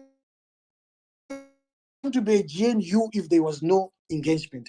So we need to give our friends in the region, particularly South Africa, a platform for them to stand on when they're dealing with these issues. We have got an issue of health in our country. I would like to hear the opposition speak more on these issues. I would like our people speak. People in rural areas don't know how many central hospitals we have. They don't know how much it costs for these central hospitals to be run. Even some people on this call might not even know, but we are all educated. This information is what makes people make sacrifices. When I started reading on these issues, it emboldened me to make sacrifices because I now understood what was at stake. I posted today a video of President Jacob Zuma saying that we talk about the Constitution, but we have not educated our people about what's in the Constitution. ZANU-PF has not done that deliberately because it does not want citizens to know what their rights are. And President Zuma said the Constitution, compared to the Bible, which has existed for centuries, but it's explained every Sunday in churches across the continent in Africa. And we need to be explaining the Constitution to our people. The same way we're able to explain the Constitution to say Job Scala has been denied bail, it's wrong because the Constitution says this. People need to understand that healthcare is a right. Right now, they think it's a privilege that they get from ZANU-PF. People need to understand all these things. So when we are engaging as citizens and when we are engaging about things that affect our day-to-day lives, when we mention that this is not right, it should not be seen as an attack. It should be seen as something that is being mentioned in order for us to tighten it, to make sure that it works, not to see it as an attack. It's a cultural problem that we have in Zimbabwe. It's no longer a ZANU-PF issue. It's a Zimbabwean issue. ZANU-PF does not want to be criticized. Triple C does not want to be criticized too. That is the fact of life. And if we don't change that culture, it means we're headed nowhere. So we need to start by identifying what the problems are. And in this case, the diaspora problem is going to come through the issue of sanctions. How do we deal with it? And we need to be discussing this issue now, not when this thing goes to parliament. Honorable Moleke, Daniel spoke about having the numbers, but I can assure you, I want you to remember this call. I can assure you that when it goes to parliament, it's going to be problematic. We have seen it with so many of these issues. ZANU-PF has got money to buy people. It bought Douglas Monzora. Monzora is the one who gave ZANU-PF the numbers to bring back Justice Malaba. He is the one who did that. ZANU-PF did not have the numbers, but he brought him back. So we need to prepare our people, the worst case scenario and the best case scenario, so that when the worst case scenario happens, people are not shocked. They will say, no, our leaders told us about this and said this could happen. If the best scenario happens, then we say, oh, we are lucky this has happened. So we've been fighting in the trenches. The opposition has been in parliament since 2000. It's now 22 years. It has been election after election complaining. They were winning these elections. But something was wrong. Something did not work out. We need to figure out what are these things that did not work out. How is it going to work out in 2023? I heard my brother, the MP, saying that 2023 is going to be different. If it's going to be different, then that's fine. But is it really going to be different? Is ZANU-PF going to surrender power? Is ZEC going to announce the rightful winner? What systems do we have in place to make sure that this happens? As I said, Mr. Cleston Monyela is on this call. He's hearing us saying it's going to be different. When it doesn't change, what are we going to say to him when we have told him that it's going to be different? So these are the things that trouble me every night when I'm having a glass of whiskey to say, where are we headed? Are we saying the right things to the right people? When we have problems, are we able to go back to the same people? What will they say to us when we've reassured them that things are okay? In as far as I'm concerned, things are not okay. We are in a bad state at the moment, worse than we were in 2018. That's my view.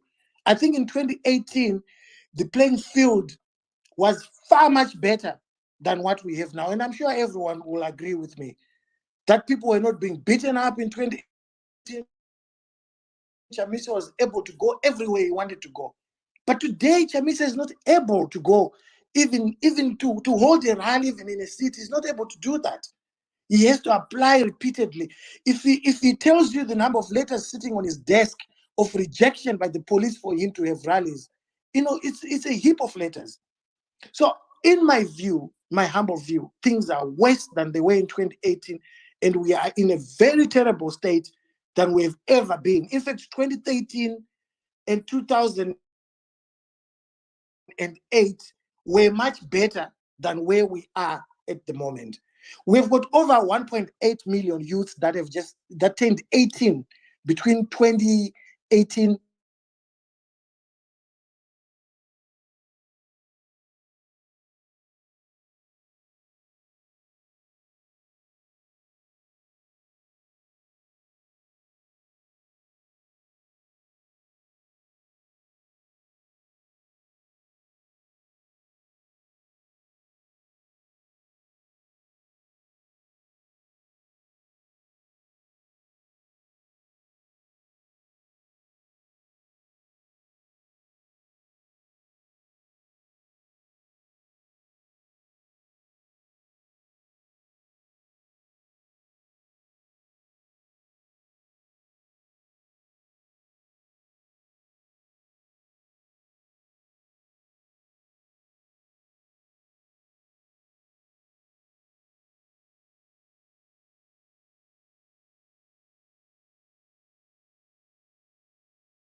that this is being worked out. I'm glad that is being worked out, but it must be worked out pretty quickly, because each day that goes without such a platform, the opposition is losing money.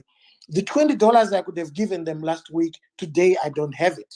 So these are things that really matter, and I'm glad that our brother is here, and I'm glad that he can take these messages back to base, and these things can be resolved pretty quickly, because an election costs money, and they need money, and we need to assist them with money. Thank you. Thank you so much, Mkoma Hopewell. I will read the questions from the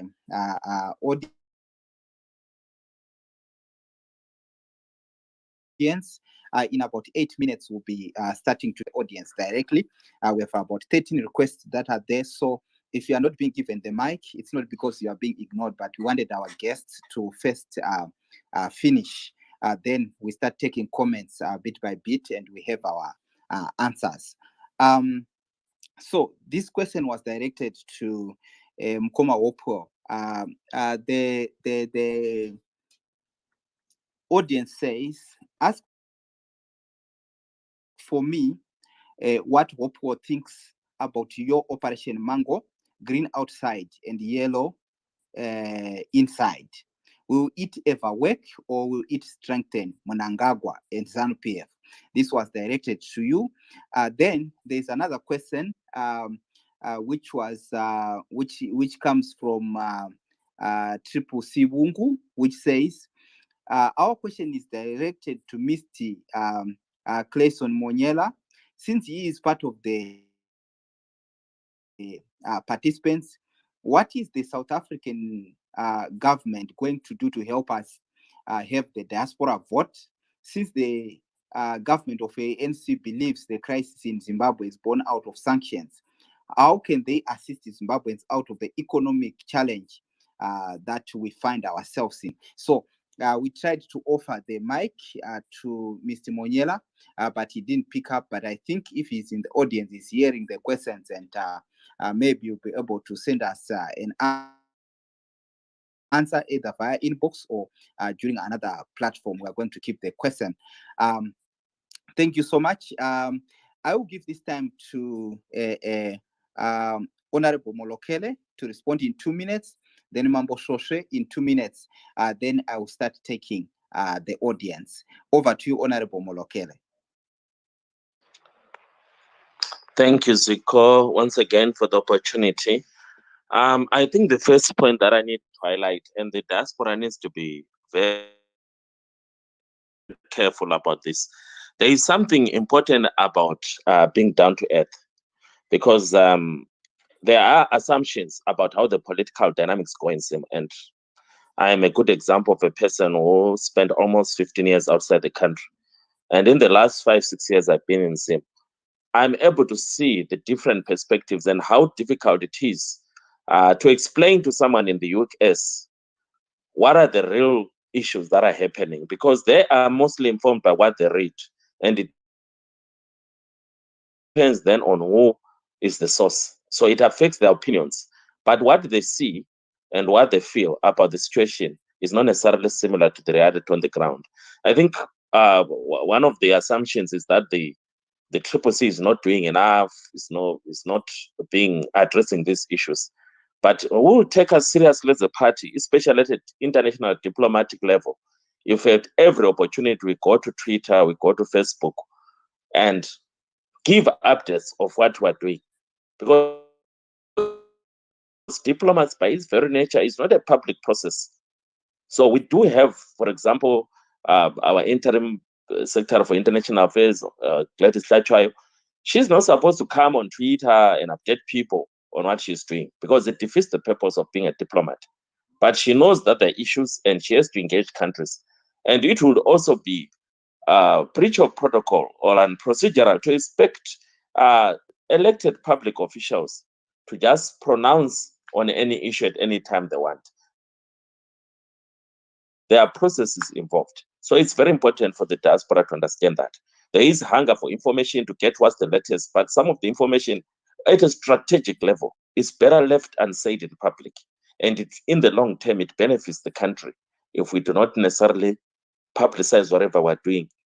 And then also with the burden of expectations from the members of parliament, I earlier on explained that when the due process starts, we engage. For example, we know that the electoral amendment bill electoral act amendment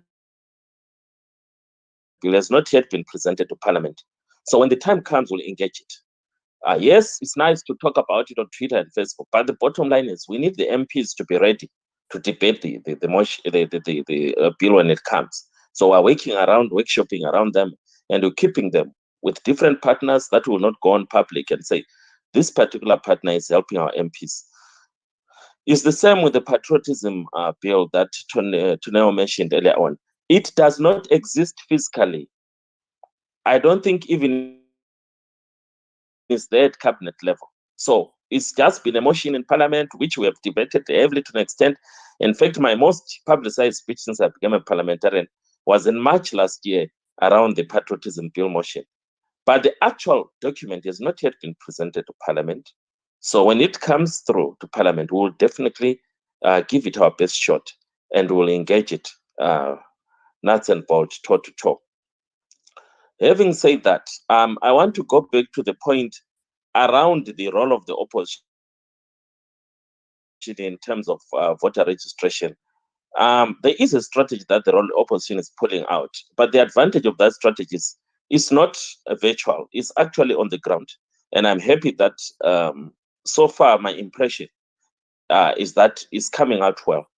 And for purpose of election strategy, there is no way I can go up on social media and say, this is what we are doing. But I know that if someone comes in one-on-one discussion, I'll explain to them that this is what we are doing in terms of improving the voter registration, and hopefully things work out. And then also, I think I have a different view to Hopewell around the election for 2023. One of the key things people need to appreciate is that in 2018, Emerson Mnangagwa had a clear plan of rigging that election. That's why he was not going to use any form of violence. We now know that he worked with some of the judiciary people. I don't want to mention names since I'm an officer of the court. But I know that the process was pre-planned in terms of the application against the Electoral Commission pronouncement of the presidential election result. When you have a strategy, you obviously are likely to seek for a peaceful election. But this time, I think Emerson is very weak compared to last time. So that's why he's going back to plan B, which is violence, intimidation, harassment, because they are losing grip of the process. It happened in Zambia 2 years ago. HH was also not allowed to campaign in many parts of Zambia. But it didn't stop those parts of Zambia to vote for the opposition. I was in Bulilima 2-3 weeks ago. I was in Ward 16, where ZANU-PF lost to the opposition. I can assure you that we should, as Triple C, we cannot really take credit for the victory, because I can assure you that the people on the ground, they don't need a political party to motivate them for change. They are just having enough with ZANU-PF. So ZANU-PF is an uphill task, convincing those people to vote for them. So I think for 2023, the debate is not about the opposition convincing people to vote for them. It's about ZANU-PF convincing people to vote for it to continue in power for more than 42 years. Otherwise, I think the mood for the country is already gone. It's for change. Even if ZANU-PF goes back to Ward 16, I'm confident that they are going to lose. Even if they use violence, they are going to lose still, because I was an eyewitness of the mood on the ground, and I already know that we cannot get credit for people who are already convinced that ZANU-PF is gone. It doesn't need to continue. So the nation is ripe for change. This is not the time to attack Triple C. This is not time to criticize Triple C. This is the time to explain how we can support Triple C and see to it that it's used as the vehicle for change, because the debate in Zimbabwe for 2023 is an election that is supposed to bring change. And the question is, how are we going to do it? And Triple C as a new political platform, it needs all the help. I also want to respond directly to the issue around the bank account details, the fundraising strategy. I'm happy to confirm that something is being done. This is a new political party where to go through administrative processes. Yes, it's true, the bank accounts that were previously used were for the MDC Alliance, but there will be announcements soon with regards to the process around how we can support the CCC financially and contribute and be volunteers. That process will be announced shortly. But for now, I accept that in the last few months it's been difficult because of the administrative process that were involved. So yes, Hopewell, you lost that $20 that you could have donated to the CCC, but it doesn't stop the fact that in the future there will be other opportunities. At the end of the day, I see the election in 2023 as an opportunity, not for the CCC, because the CCC didn't even exist last year. I see it as an opportunity for the people of Zimbabwe, a window of opportunity to change the trajectory of the country. For Zimbabweans, not for the CCC, for Zimbabweans. And if there is no change in Zimbabwe, it will not be a failure of Advocate Nelson Chamisa. It will not be a failure of a particular political party. It will be a failure of the people of Zimbabwe. Because we are the ones who are burdening other nations as Zimbabweans. We are the ones who are overwhelming South Africa, Botswana, UK, and others. We are the ones who are failing to fulfill our potential as a country. So at the end of the day, it's not about Advocate Nelson. It's not about Daniel Molokele. It's not about CCC. It's about the people of Zimbabwe. When we look at ourselves as a people, how much potential we have, when you look at the potential that we have as a nation, this is what the election is all about. It's about saying, can we move the country forward as a nation, as a people? And the electoral system gives us an opportunity every 5 years. We know that ZANU-PF is the upper hand in terms of the manipulation of the electoral process. I know that people have said ZANU-PF will not reform itself out of power. That's true. ZANU-PF is an unfair advantage. But there are many elections, not just elsewhere in Africa, but in Zimbabwe itself. I don't think there's anyone who can safely say that 1980 elections were free and fair elections for ZAP or ZANU-PF. I don't think it's fair for you to say that. They were heavily skewed in favor of Mzorewa, but it didn't stop change. In Zambia, it's the same in last year. The election system was heavily designed in favor of the ruling party, but it didn't stop change. HH is now the president. So there is opportunity for change. So I think that's where all our energies should be focused on. And I want to encourage everyone who's listening here that we need to understand that it is not the responsibility of Advocate Nelson Chamisa to bring change to Zimbabwe. It is not the responsibility of CCC. That is giving us too much credit. It is the responsibility of each and every Zimbabwean to say enough is enough. As a country, we want to move forward. And ZANU-PF for so long has brought us backwards. It's time to move on, to stop being the shame of the region, to stop being the shame of South Africa. As a country, we have to take this as a personal responsibility. Whether you're in Dallas, whether you're in Chicago, whether you're in Dublin, wherever you are, whether in Berlin, as a Zimbabwean, it is your responsibility to ensure that 2023 delivers change to Zimbabwe. And when you play your part as a Zimbabwean, wherever you are, whether in Zimbabwe or in the diaspora, your contribution will mean a lot in terms of the multiplier effect, in terms of the compound effect for change. And at the end of the day, it will create the necessary momentum and the wave that we need to ensure that 2023 delivers the change that we need.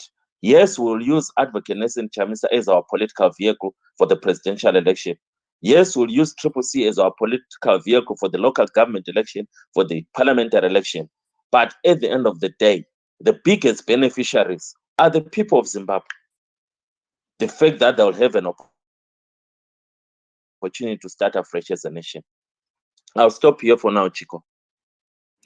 Thank you. I'm going to come back to this discussion, but allow me to go to Mr. Clayson Monyela, the head of public diplomacy of South Africa. I'll just reread the question so that he gets it. So the question was, what is the government of South Africa going to do to help us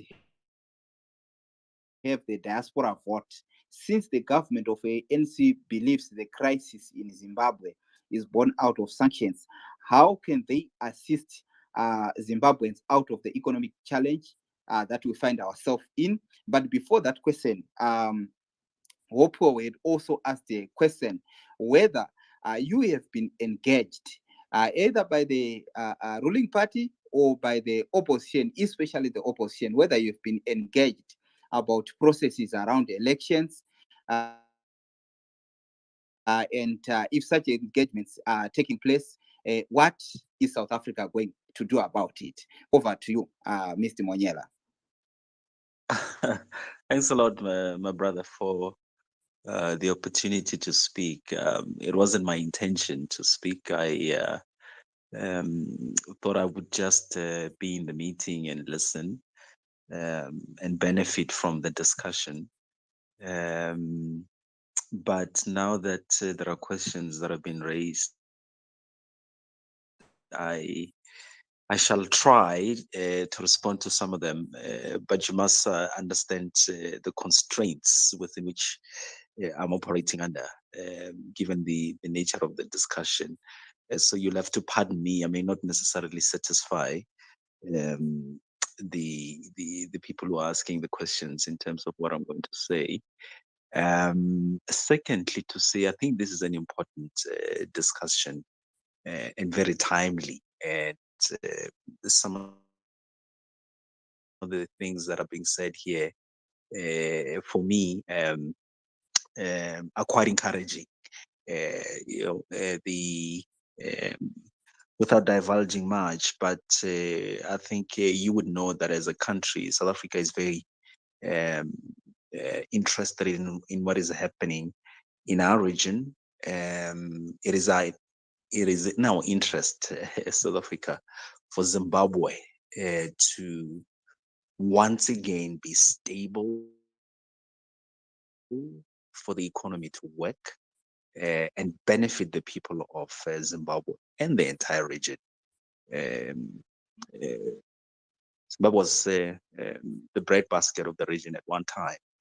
And we look forward for Zimbabwe to recover and retain that status and benefit the people of Zimbabwe and broadly of the region. As Africans, we do well when we work together because the future of our countries and our regions cannot be delinked. It is intertwined. So it's for the benefit of all of us, for our countries to work together and collaborate to the benefit of our citizens. Now, with regards to whether there are talks or ongoing engagements, I think it's the previous speaker that said the nature of diplomacy is such that it's not always public. Megaphone diplomacy has got limitations and it's not always successful. But as I said, we are an interested party in terms of what happens in our region. For obvious reasons. The one issue I wanted to clarify, and this I mean, you can quote me on this. I'm on the record with what I'm about to say. I'm happy to be quoted anyway. It's this idea that South Africa believes that the genesis of the challenges currently playing themselves out in Zimbabwe is sanctions. That would not be correct. That's not what South Africa believes, and we've never said that. So when you hear President Ramaphosa speaking on any international platform, calling for the sanctions against Zimbabwe to be lifted, you can trace that call to a decision of SADC, the leadership of the region, who met at summit level. So this is at heads of state level. And this would have been from a recommendation of the ministers in the region, who then took a decision that this has to be a call made by the entire leadership of the region in their individual and collective capacities. Rightly or wrongly, they believe that the sanctions aren't helping the situation in Zimbabwe because they limit the extent to which Zimbabwe is able to trade, is able to do certain things that would help improve the livelihood of the citizens of Zimbabwe in all sorts of areas. That's what the leadership of the region believes. That's why they took the decision to make this call. So you would have had the president of or presidents of other countries in the region making this similar call that our president has made recently when he met President Biden at the White House. Having said that, that call does not mean that South Africa believes that the genesis of the problems and some of the challenges that are being referred to this in discussion is the sanctions. It's one of the issues they believe are contributing factors which are not helping to resolve what's currently playing itself out in Zimbabwe. So it would be incorrect. It would not be factually correct. It would be wrong to say that South Africa believes the problems there are caused by sanctions. I thought I needed to clarify that so that there's no confusion. In fact, if South Africa believed that, we would be ahistorical. It would be ahistorical. We would be forgetting what has happened over the last couple of years, including the role that South Africa itself played in the affairs of Zimbabwe, where we played a mediation role mandated by SADC with the concurrence of the African Union and other international partners. The role played by former President Thabo Mbeki, President Zuma also took over elements of that responsibility when he became our president. So you can't have a country that played that type of role, forgetting that history and context, and wake up and say, no, it's the sanctions. So I thought I needed to clarify that as to where that comes from. But when it comes to whether at the moment there are engagements, we are being spoken to, I mean, we're diplomats. There are all sorts of conversations taking place. As I say, the objective for us is that Zimbabwe, gets back to where it used to be.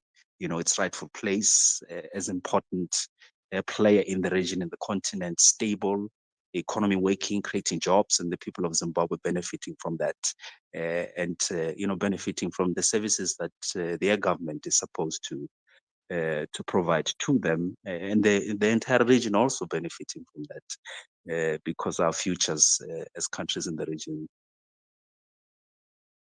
are intertwined and cannot be delinked.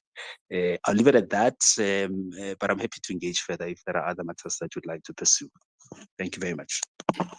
Yes, before we go to the leader of this flag movement, Pastor Ivan Mawarire, there's another question that has come from one of our listeners. The listener is asking, we have heard South Africa calling out sanctions and saying that sanctions are not helping the matter, like you have just said. So the question she is having is, why are you not using the same effort you are using to call for the removal of sanctions, to call out corruption and human rights abuses, like the incarceration, the unjustified incarceration of Job Scala, and also the plunder of Zimbabwean resources by the Chinese?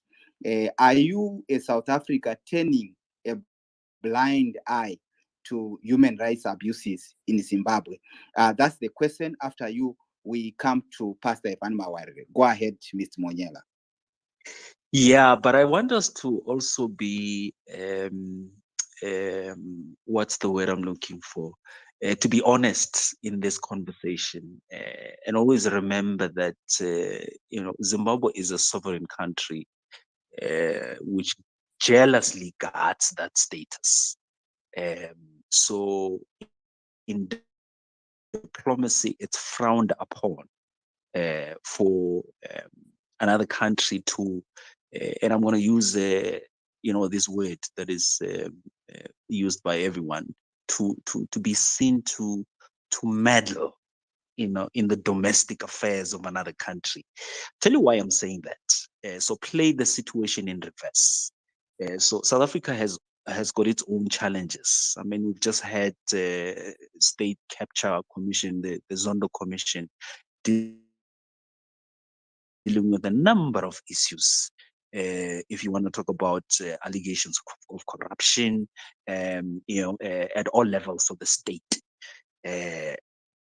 So you want to tell me that it would have been okay for Zimbabwe to wake up and issue statements and say it's corruption in South Africa, this and this is, it's not done in diplomacy. There are certain matters that get elevated to a point where countries are able to pronounce and speak, and usually those matters would fall in the category of uh, security related matters where human rights abuses reach a level where they cannot be ignored. The region pronounces, individual countries pronounces. You would recall that South Africa even at some point sent a delegation to Zimbabwe, the very last one that visited, and you remember the response that we got when the delegation arrived was that there was no crisis. And I think the mere fact that there was a delegation that went to Zimbabwe is because certain observations had been made. And when you make observations, then you visit and there are conversations and you get responses, and you recall what the response was. Despite all of that, the engagements don't stop. I mean, the recent engagement that happened at a bilateral level between our two countries was just in the last couple of weeks. Minister of Foreign Affairs of Zimbabwe visited South Africa as part of the mechanisms that we have to manage bilateral relations between the two countries, and we discussed everything. Even things that we cannot say outside, we say them behind closed doors. So there's no topic that is off the limits. We're able to have frank discussions amongst ourselves as brothers, as Africans, as neighbors, but also as two countries that have got historical ties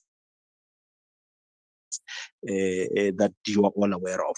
We're able to, to say certain things, to say, we think that you need to give attention to this particular aspect because it's causing these problems. It may not be something that will, take out a loudspeaker and stand on rooftops and make noise about publicly, but behind closed doors, we're able to have frank discussions and say, look, if you don't attend to these matters, the implication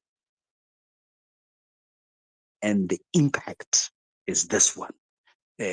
One of the issues that all of the speakers have referred to, even in passing, is the immigration crisis that the entire region is dealing with. The issue of undocumented nationals of Zimbabwe that are in several countries in the region. I know as an African that it's not nice to be away from home, where you're not able to, see your relatives, share a meal together. These things are happening, because what's the word? People like doing these things. So we know there are push factors that push people away to go in search of better opportunities in other countries. But it cannot be something that it's a situation that people enjoy. So all of these matters, the assurance I can give you, all of you who are in this meeting, is that they are being discussed. Particularly because of the impact that they have, not just on other countries in the region, but in particular South Africa, because that's the country that we're talking about. But you must understand the limitations of the work that we do as diplomats, that megaphone diplomacy, in as much as I hear that that's what you're asking, whether shouldn't the condemnation be louder perhaps and a bit more public? But there are limitations to the work that we do. But you must also understand that the other options that are being pursued also have a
But the big thing that came up that Mr. Monyela has kind of addressed is the issue of why our regional leaders are not engaging Zimbabwe with the same energy or with the same coordination as they will represent Zimbabwe on the international platform. So, of course, watching President Ramaphosa, he pretty much engage in what looks to an ordinary Zimbabwean as a public relations, kind of a platform for Zimbabwe.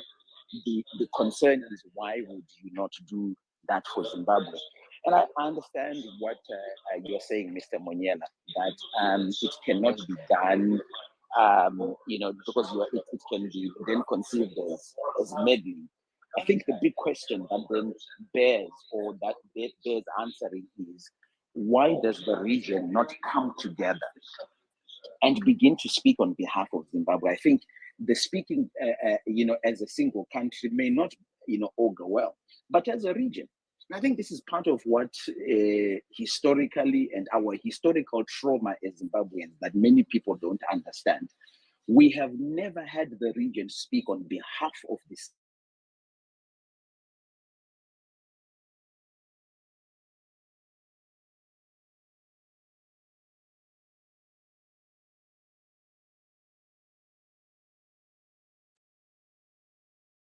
Had the continental body African Union that happening for Zimbabwe. So the concern is that for us, what happened in 2008, because I'm sure you are listening to people speak, the member of parliament from Zimbabwe, the honorable MP Daniel Molekele, explained so brilliantly the hope that we have for Zimbabwe being able to have change, the hope we have for the opposition to win the upcoming elections, the widespread disgruntlement that Zimbabweans have. But here is where we get let down. We get let down in the same fashion that we were let down in 2008 when Robert Mugabe lost the election, clearly lost the election to Morgan Tsvangirai and refused to step down. And the region did not respond. The region did not come to the party in the fashion that they were supposed to come to the party. And I think this is part of the question as we go towards 2023 elections. With this kind of representation for Emerson Mnangagwa at those kinds of levels as the President Cyril Ramaphosa has done, do we have hope that should Emerson Mnangagwa steal the election in 2023, which is very likely at this point, do we have hope that there will be a confrontation of the system, that there will be a speaking sense to them to say, look, you have lost, it's time for you to go, or we are here to facilitate a transition to make sure that the rightful winner of the elections will happen. And I have to say that at this point, the actions of our regional leaders do not speak to that. There doesn't seem to be a representation for the ordinary person. That's why you will find that most Zimbabweans who are engaged in the political process have got no faith in the regional leadership, have got no faith in the continental leadership when it comes to speaking on behalf of the citizens of Zimbabwe. We have seen a lot of speaking on behalf of the government of Zimbabwe, but not on behalf of the citizens of Zimbabwe. And of course, the Secretary of State yesterday had some very interesting views, which some of them I'm not at liberty to share.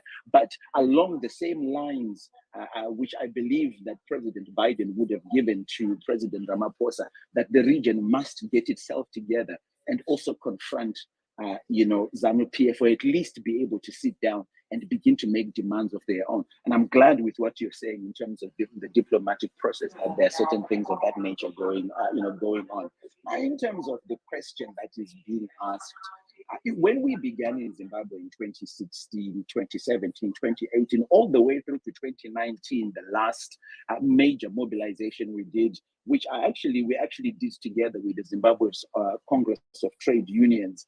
The one thing that people do not sometimes understand is that as an individual, there's only so much that you can do. And we were in a moment which many citizens took advantage of. I'm very proud of the millions of Zimbabweans that participated in that moment and in the moments that followed after.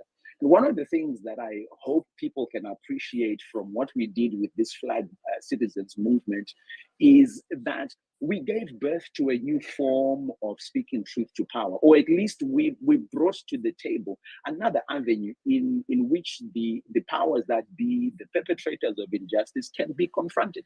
And many people have taken that route since the time we started, even up until now. The struggle is not for one person. I want to go back and echo what the member of parliament, the honorable member of parliament, Daniel Molekele, has said, that it is not the responsibility of one individual. One person may rise up, but we all have a job and a duty to play in terms of ensuring that we have the kind of change that we need. It was never going to be a one-man job. It was always going to be something that we do, we do together. In terms of my perceived silence, I think, again, it depends on what you define someone being silent as. For the last 4 years or 3 years, even 2 years that I've been not as active as I was before, I've been involved in many other mobilizations that I even continue to do now, including part of what happened yesterday. And you must know that getting to a place where you eventually get into a meeting of the nature I was in yesterday, there are various other engagements that lead to moments like that. So there are many people who are doing many things for Zimbabwe. Some things are not public, some things are not publicized. Some people are not known what they do for Zimbabwe, but they are there. The goal is that we must learn to work together. One of the big disadvantages that we're having at the moment is this whole idea where people on the same side begin to fight amongst themselves, begin to accuse each other amongst themselves, begin to formulate conspiracy theories about each other amongst themselves. I will be honest with you, my fellow brothers and sisters, my fellow citizens, it is unhelpful.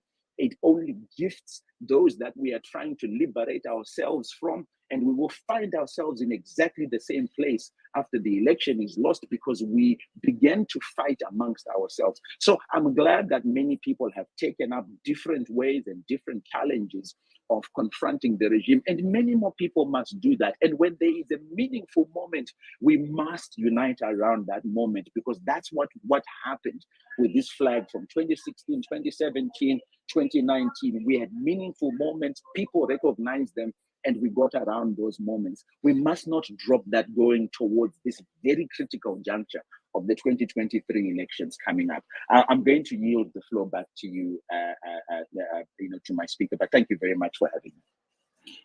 Thank you so much, Pastor Ivan, for those responses. I think they are quite clear. And for the advice that you gave about unity, that is also very, very important. Now I'm going to give time to Mambo Soshe to tell us what is the program like for the UN General Assembly. I know there is a workshop which is going to be addressed by Mkoma Hopewell. We've already mentioned the speakers that are going to be there. Is it only going to be a workshop, or there are other activities that are going to be happening in North America during the UN General Assembly? Over to you, Mambo Soshe. Thank you, Dr. Rico. Thank you, all Zimbabweans here. Thank you to our journalists that are here, members of the civic society. We thank you for the oversight that you continue to provide to our great movement. Personally, I would rather have people come and talk about the oversight now than to wait until we have lost an election and then we start having 24 hours of debating and talking about what could have been done. So we would rather have anything that we can use to ensure that we win 2023. We would rather have it now than to wait until we have lost an election.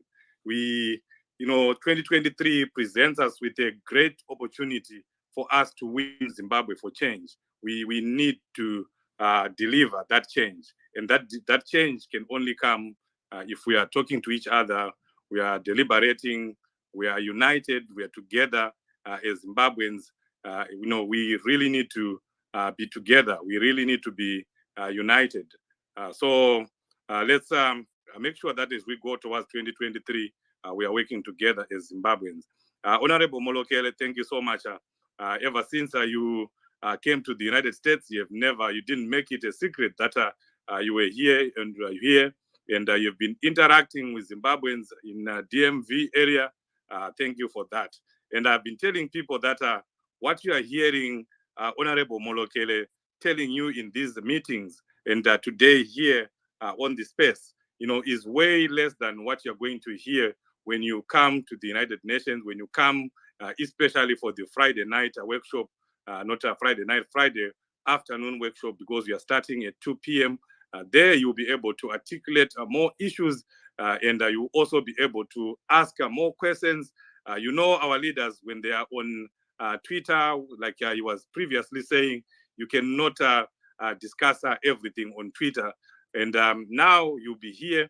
You will not be alone. We'll be having Honorable Chibaya there. Possibly we'll also have Comrade Ostalos, and we will have himself, Honorable Molokeli. So they'll be able to talk about issues that matter, issues that they can't discuss on social media, and you also be able to ask all the questions that you want to ask. We know, there are a lot of questions that needs to be answered.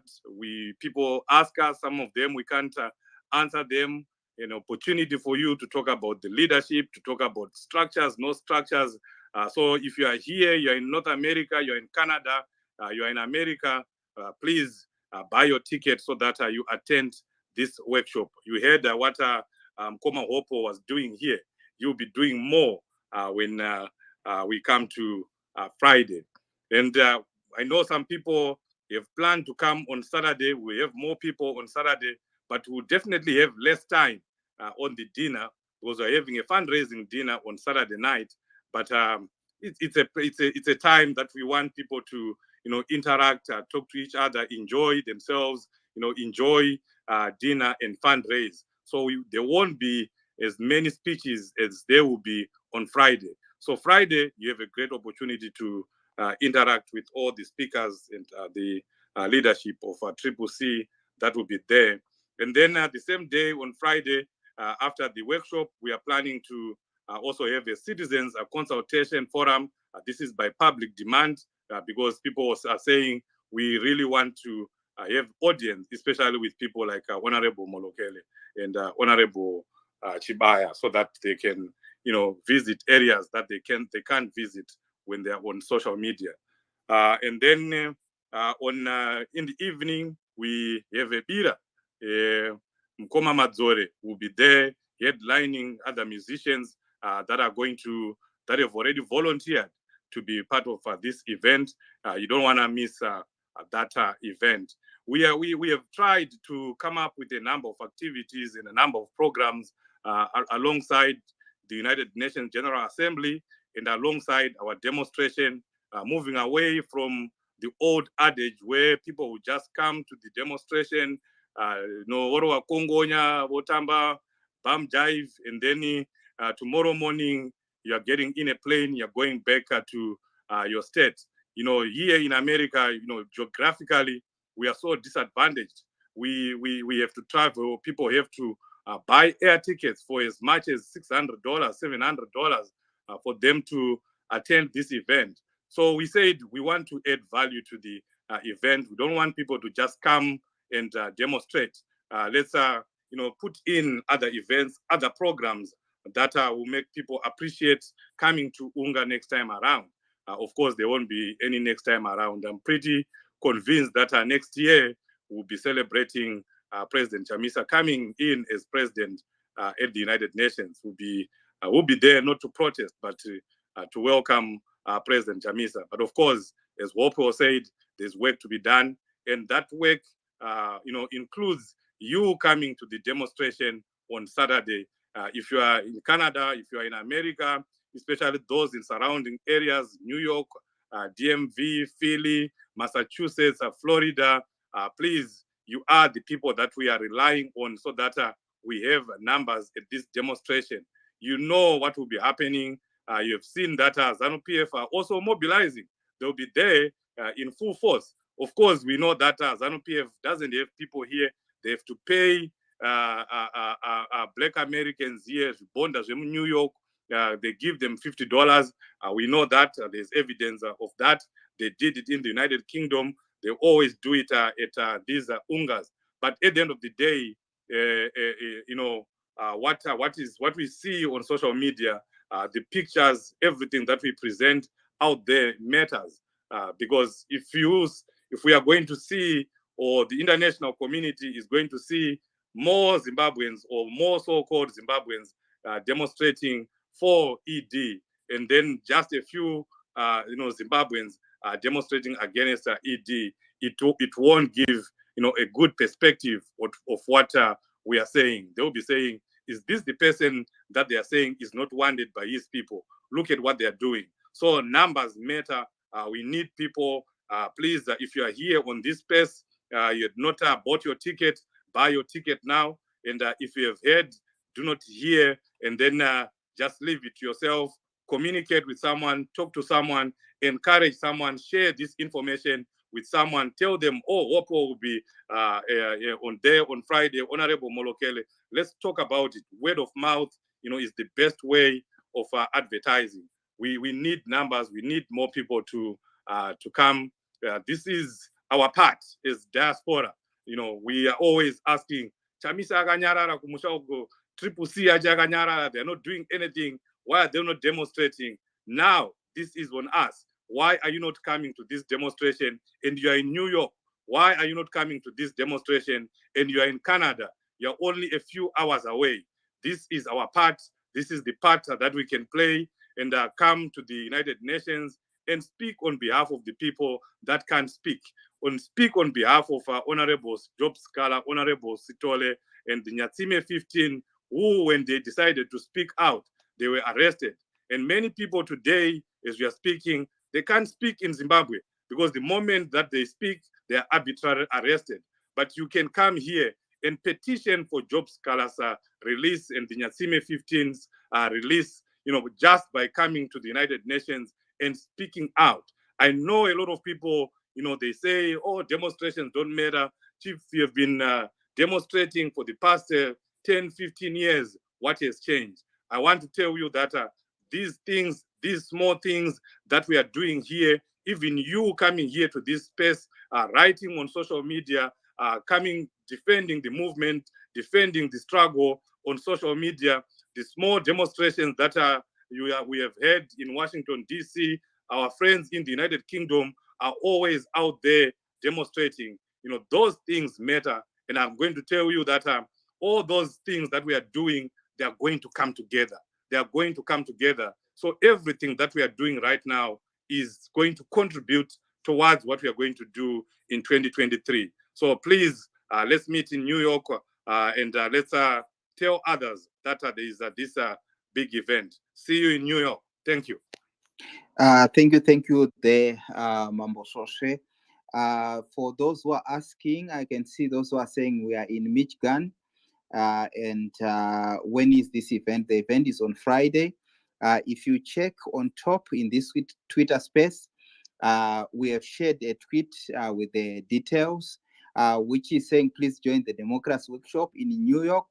The facilitators are at Hope, Molokele, Dr. Dendere, Dondo Comfort, Yubayasi, and others. So that is the tweet. If you go there, there's a link where you can actually register yourself to attend.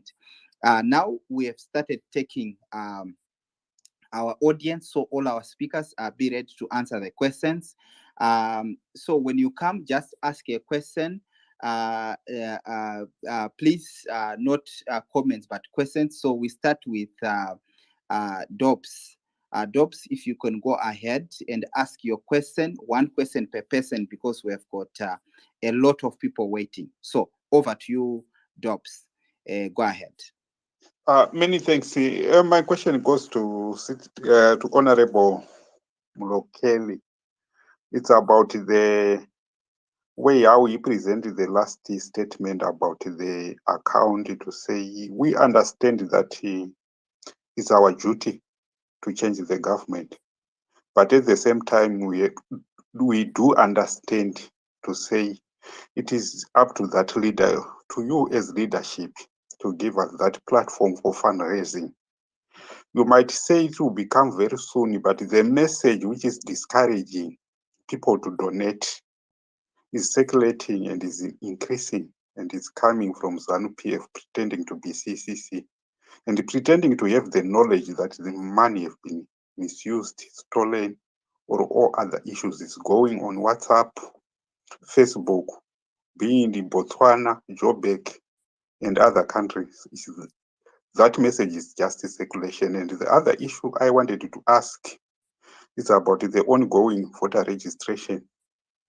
It's very difficult to verify whether it's going on well, because you can't have the voters roll itself. And we need to know what are you going to do in terms of having access to the voters roll. That's the two questions. Many thanks. Sorry for that. Was for having two questions. Thank you. And our speakers, if you can kindly note down the questions. We'll try to take a few people, then give you a chance to respond. Our second person to ask a question is Walter.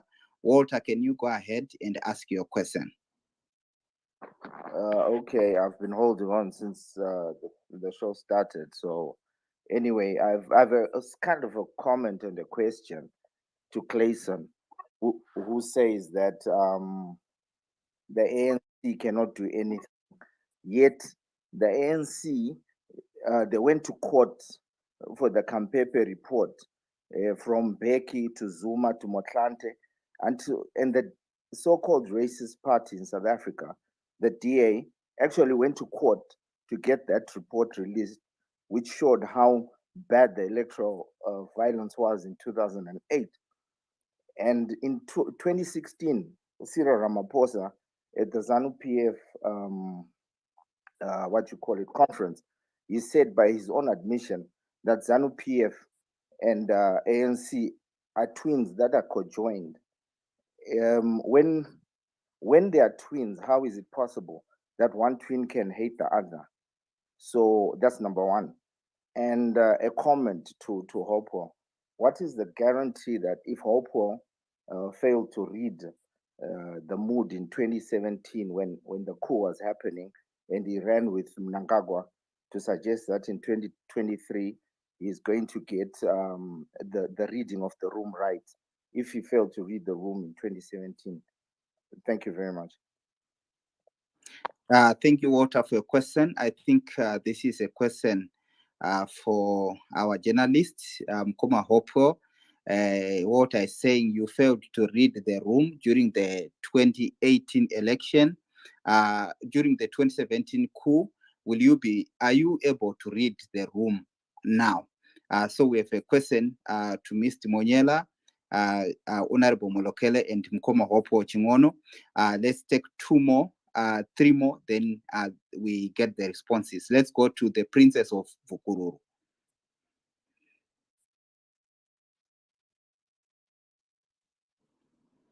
Princess, you can go ahead. Good evening, everyone. My question is to Mr. Clayton. You know, when you were putting forward your submissions, you said, for example, President Ramaphosa, when he was speaking about sanctions, he was not speaking on behalf of South Africa, but he was speaking on behalf of SADC from the meeting that they've had. So my question is to you, what is more important? Because for me, sanctions represents economy, money. So what is more important, money or human life? Which one comes above the other? Which one is supposed to be a priority to be looked at? Is it human life, brutality, loss of life, or money? So is this all about just money, but a life of people being undermined? Please, if you could just help me to clarify that what is their priority, money or human life? Thank you. Thank you, Princess. I hope, Mr. Monyela, you heard that one. Let's go to Chris. Your question.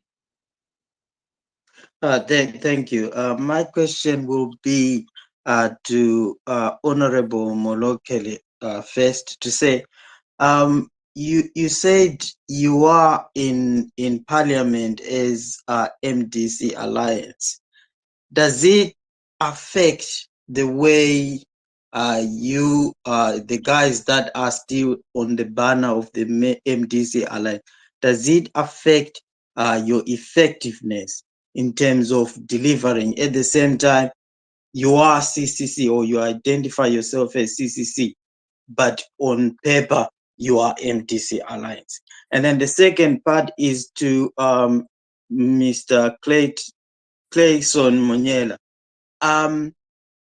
Doesn't it seem to be selective to say when it comes to sanctions, Zimbabwe is a sovereign country?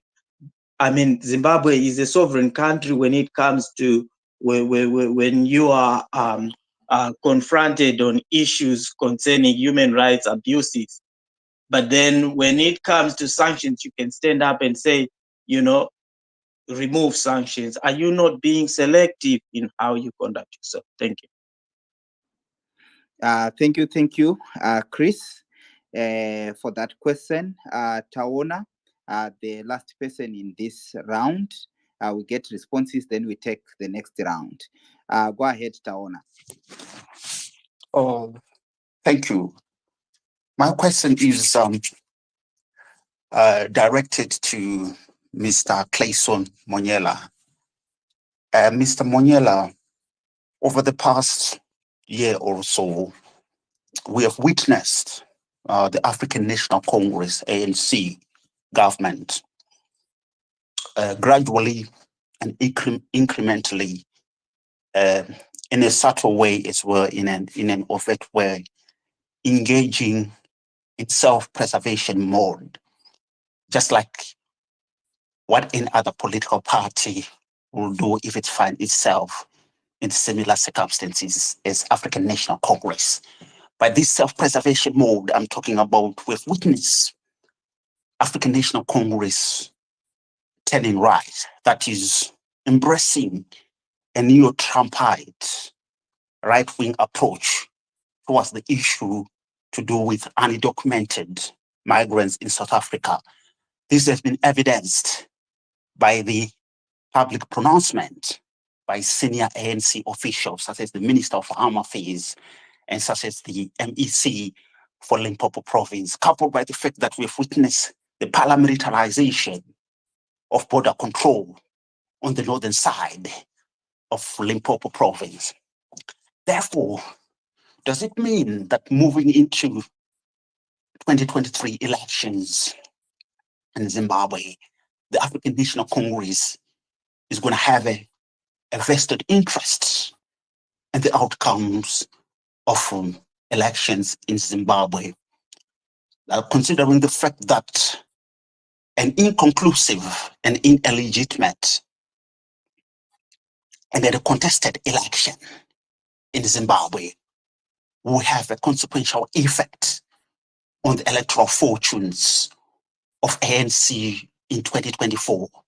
That is, an inconclusive and illegitimate elections will open the floodgates of movement of migrants, of movement of people from the southern side of Zimbabwe into the northern side of South Africa, coupled with the fact that there are significant players in South Africa, such as the Democratic Alliance, such as the ancient South Taona, Africa, can you wrap who are up your question? prepared to gain electoral clout, electoral mileage out of the migrant crisis. In other words, are we going to see ANC? I know, Mr. Monyela, you're not in favor of megaphone diplomacy, but are we going to see ANC, embracing muscular diplomacy towards the 2023 elections in as far as having a free and fair and conducive environment for a legitimate elections in Zimbabwe? Thank you. Thank you so much, Taona, for that question. So what we are going to do is, I see that most of the questions went to Mr. Monyela. So he needs a bit of time to prepare answers to those questions. And the second majority went to the MP. Then fewer questions went to Mukoma Hopewell. So we'll come to Mukoma Hopewell first. Then we go to the Honorable. Then we come to Mr. Monyela. Mukoma Hopewell, don't forget to address the question that came earlier. What's your view on Operation Mango, whether it will strengthen ZANU-PF or it is actually effective? Thank you. Over to you, Mukoma Hopewell. No, thank you very much. I want to start by stating that in our culture, we protect our guests. I want to protect my guests. When I knew that I was going to make a presentation that would involve South Africa, I thought it was only fair to invite Mr. Monyela to come to these Twitter spaces, because I knew, as he has always done in the past, he speaks on behalf of the South African government and he does it well, so that we learn. So I would like to start by saying that please don't expect him to answer questions about or around the ANC. He does not speak on behalf of the ANC. He's here to speak to us on behalf of the South African government, Department of International Relations. So let's not burden him with questions to do with the ANC. We can have someone from the ANC another time to address those issues.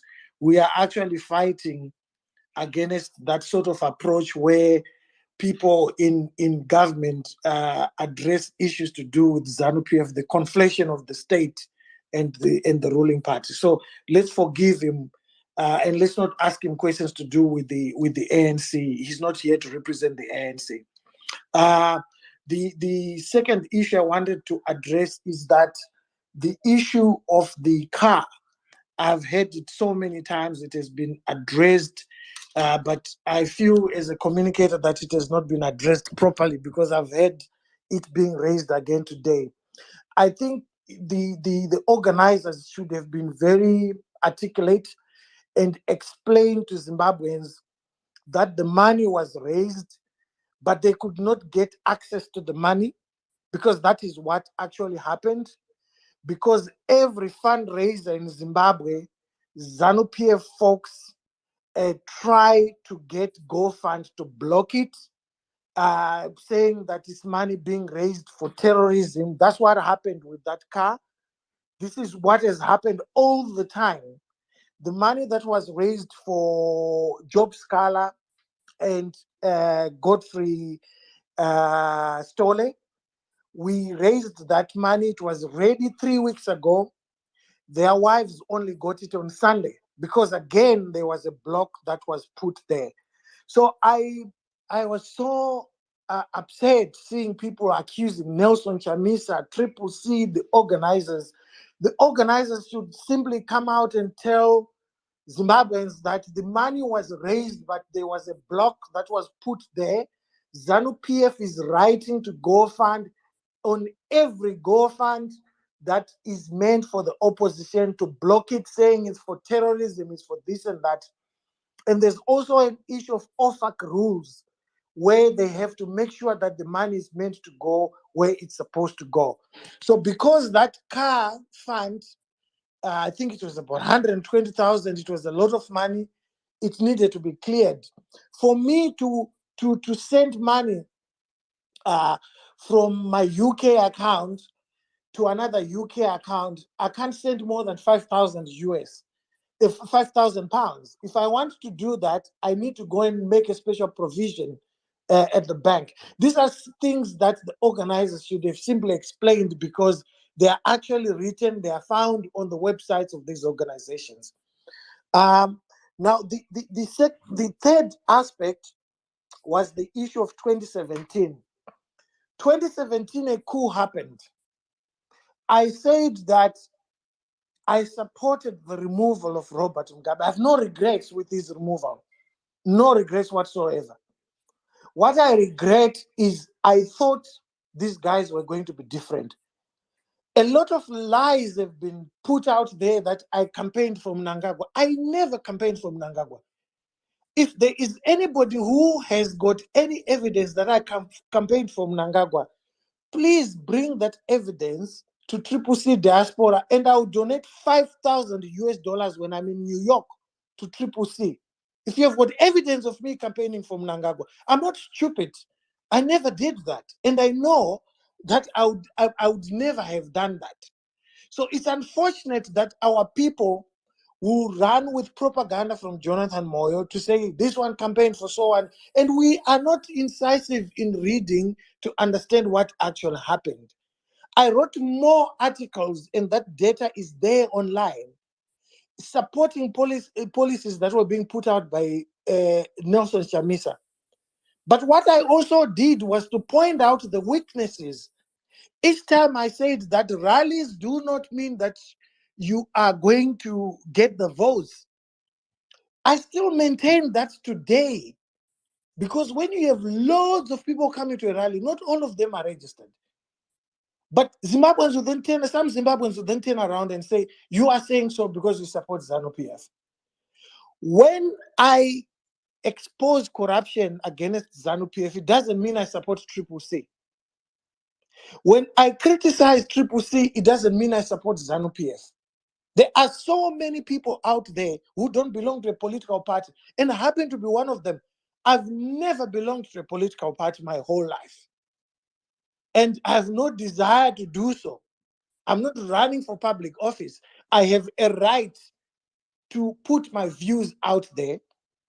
I put a view that I thought Mnangagwa should be given a chance. Morgan Tsvangirai went to Mnangagwa's inauguration. Nelson Chamisa went to Mnangagwa's inauguration. What was that about? Was that not to say, okay, he's the president? But it becomes an issue because I'm Hopewell and I have more followers and I have to be berated. These are personal things that I said as Hopewell Shingon. I'm not a public officer. I don't use your money. I don't live off public money. There are millions and billions being looted every day. You need to exert your energies towards that. I have a right to hold my views, and my views are mine. And I got it wrong when I thought that Mnangagwa would be different. I've said it. But I don't owe you anything because I'm not a public officer. I don't live off your money. I made a wrong decision by thinking you'll be different. So do I have to be forsaken for the rest of my life because I made that decision? For goodness sake, let it go. I got it wrong. I accepted that I got it wrong. I did not campaign for Mnangagwa. I actually spent more time talking to Nelson. He knows it. Those that are close to him know it. So there are people who choose to be selfish and spend time. I've done more to expose what this government has done than all these people that speak about all the things. I've gone to jail for 85 days for exposing corruption, but for them it's not good enough. I think they want to see my head on the guillotine for them to accept that he got it wrong. I got it wrong. Millions of people got it wrong. Millions of Zimbabweans marched. People went to Mnangagwa's inauguration. But you forget that. You only focus on Hopewell. Hopewell does not live off your money. There are people that are stealing your money every day. Right now, you don't even have a hospital, a central hospital in Central Harare. Everything is on emergency at Parenyatwa. But you focus your energies daily on saying, Hopewell said this about Mnangagwa. Hopewell said that. Yes, I said it. But millions of people said it. How many millions marched? Do I have to go onto the guillotine for them? Sometimes we lose the focus on things that we need to focus on, focusing on trivia. Then the issue of Mango, I can't comment on this. This is a party political position that has been taken by Triple C. It's for them to explain. I cannot explain that. That's their business. I can't explain. As I said, and I've been saying this for months, I'm not a member of Triple C. I am a friend of Triple C. The MP Molokeli is my friend, but I don't belong to their party. So I can't speak on issues to do with their party. But I would love their party to win because the current party that is in power has proved that it has failed. So if there's need for an understatement, for me to explain again, I'm not a member of Triple C. I don't owe anything to Triple C. I would like Triple C to win the election like a citizen of Zimbabwe. I will criticize Triple C where it's wrong. I will applaud them where it's right. I will do the same thing to ZANU-PF. And then the last issue that I wanted to respond to was the issue that my brother, the Honorable MP, referred to twice, the issue of 1980. With respect, Honorable Molekeli, you can't equate 1980 to 2023. 1980 ZANU-PF did not win against all odds. This was a United Nations run election. It was run by the United Nations, not by ZANU-PF. ZANU-PF was not in charge of the election in 1980. It was Governor Lord Solms, who was staying in Harare, Corner Enterprise and Q Drive, and it was the United Nations that ran that election. ZANU-PF, the only element they had in the election was the intimidation they used when they put guerrillas into communities who were supposed to be in bases for combatants that had come from the war. So let's not equate 1980 to 2023. It's completely different. 1980 was an election that was run by the United Nations, and the United Nations is the one that delivered the results of that election. It was not Ian Smith, it was not Robert Mugabe. So unless if you're saying we're going to have the United Nations running the elections in 2023, then of course you can equate 2023 to 1980. But I've been saying this, that the best scenario for Zimbabwe would be UN-led election, but it's far-fetched at the moment. So I just wanted to address those issues. I think those are the elements that had been brought up for me to respond. And I just want to emphasize again that please don't ask my guest, Clayson Monyela, about ANC issues. Ask him anything about the South African government, but not about the ANC. He's not here to represent the ANC. Thank you so much. And Mr. Monyela, don't feel pressured to answer any questions that you feel like you cannot answer. So any of the questions that come, if you feel you can't answer the question, kindly just say, no, that one I can't answer it. And then you move on to the questions that you are able to answer. Thank you for that. Let's go to Honorable Molokele for your response. Thank you so much, Dr. Ziko. Maybe let me just start by responding to Hopewell and also to Chipo. It looks like when someone speaks, people interpret whatever they are saying and then make it as a statement of fact. I clearly say that 2023, in terms of the odds that the opposition are facing, reminds me of 1980, when ZANU-PF and ZAP were facing a myriad of challenges, odds against them. And the electoral system at that time was heavily in favor of Mzorewa. That is the historical fact. And if anyone has time to debate on that, we need to create another Twitter space where I can do a step-by-step analysis of the electoral context of 1979 to 1980 for ZAPU and ZANU compared to Abel Mzorewa, and then juxtapose that to ZANU-PF compared to Triple C in 2023. That is something I'm prepared to do in another Twitter space. But I never spoke about United Nations and whatever. That's just Opal's interpretation. The bottom line is I was speaking about the principle of defying the odds. And I said there is opportunity. Just like it happened in Zambia last year, the opposition was heavily disadvantaged for a number of reasons against the Patriotic Front, and they eventually won. So that was the comparison. So please kindly understand me. Also, I've been responding on Twitter. I never said that the opposition or the Triple C in particular should not be criticized. If anyone feels free to criticize the Triple C, they should go ahead. It's their democratic right. And democracy demands that no one be sacrosanct. Whether they are Triple C, whether they are any other institution, whether they are a civil society organization or trade union or students union, if someone feels that they're not doing something properly or their strategy is not good, they should feel free to criticize.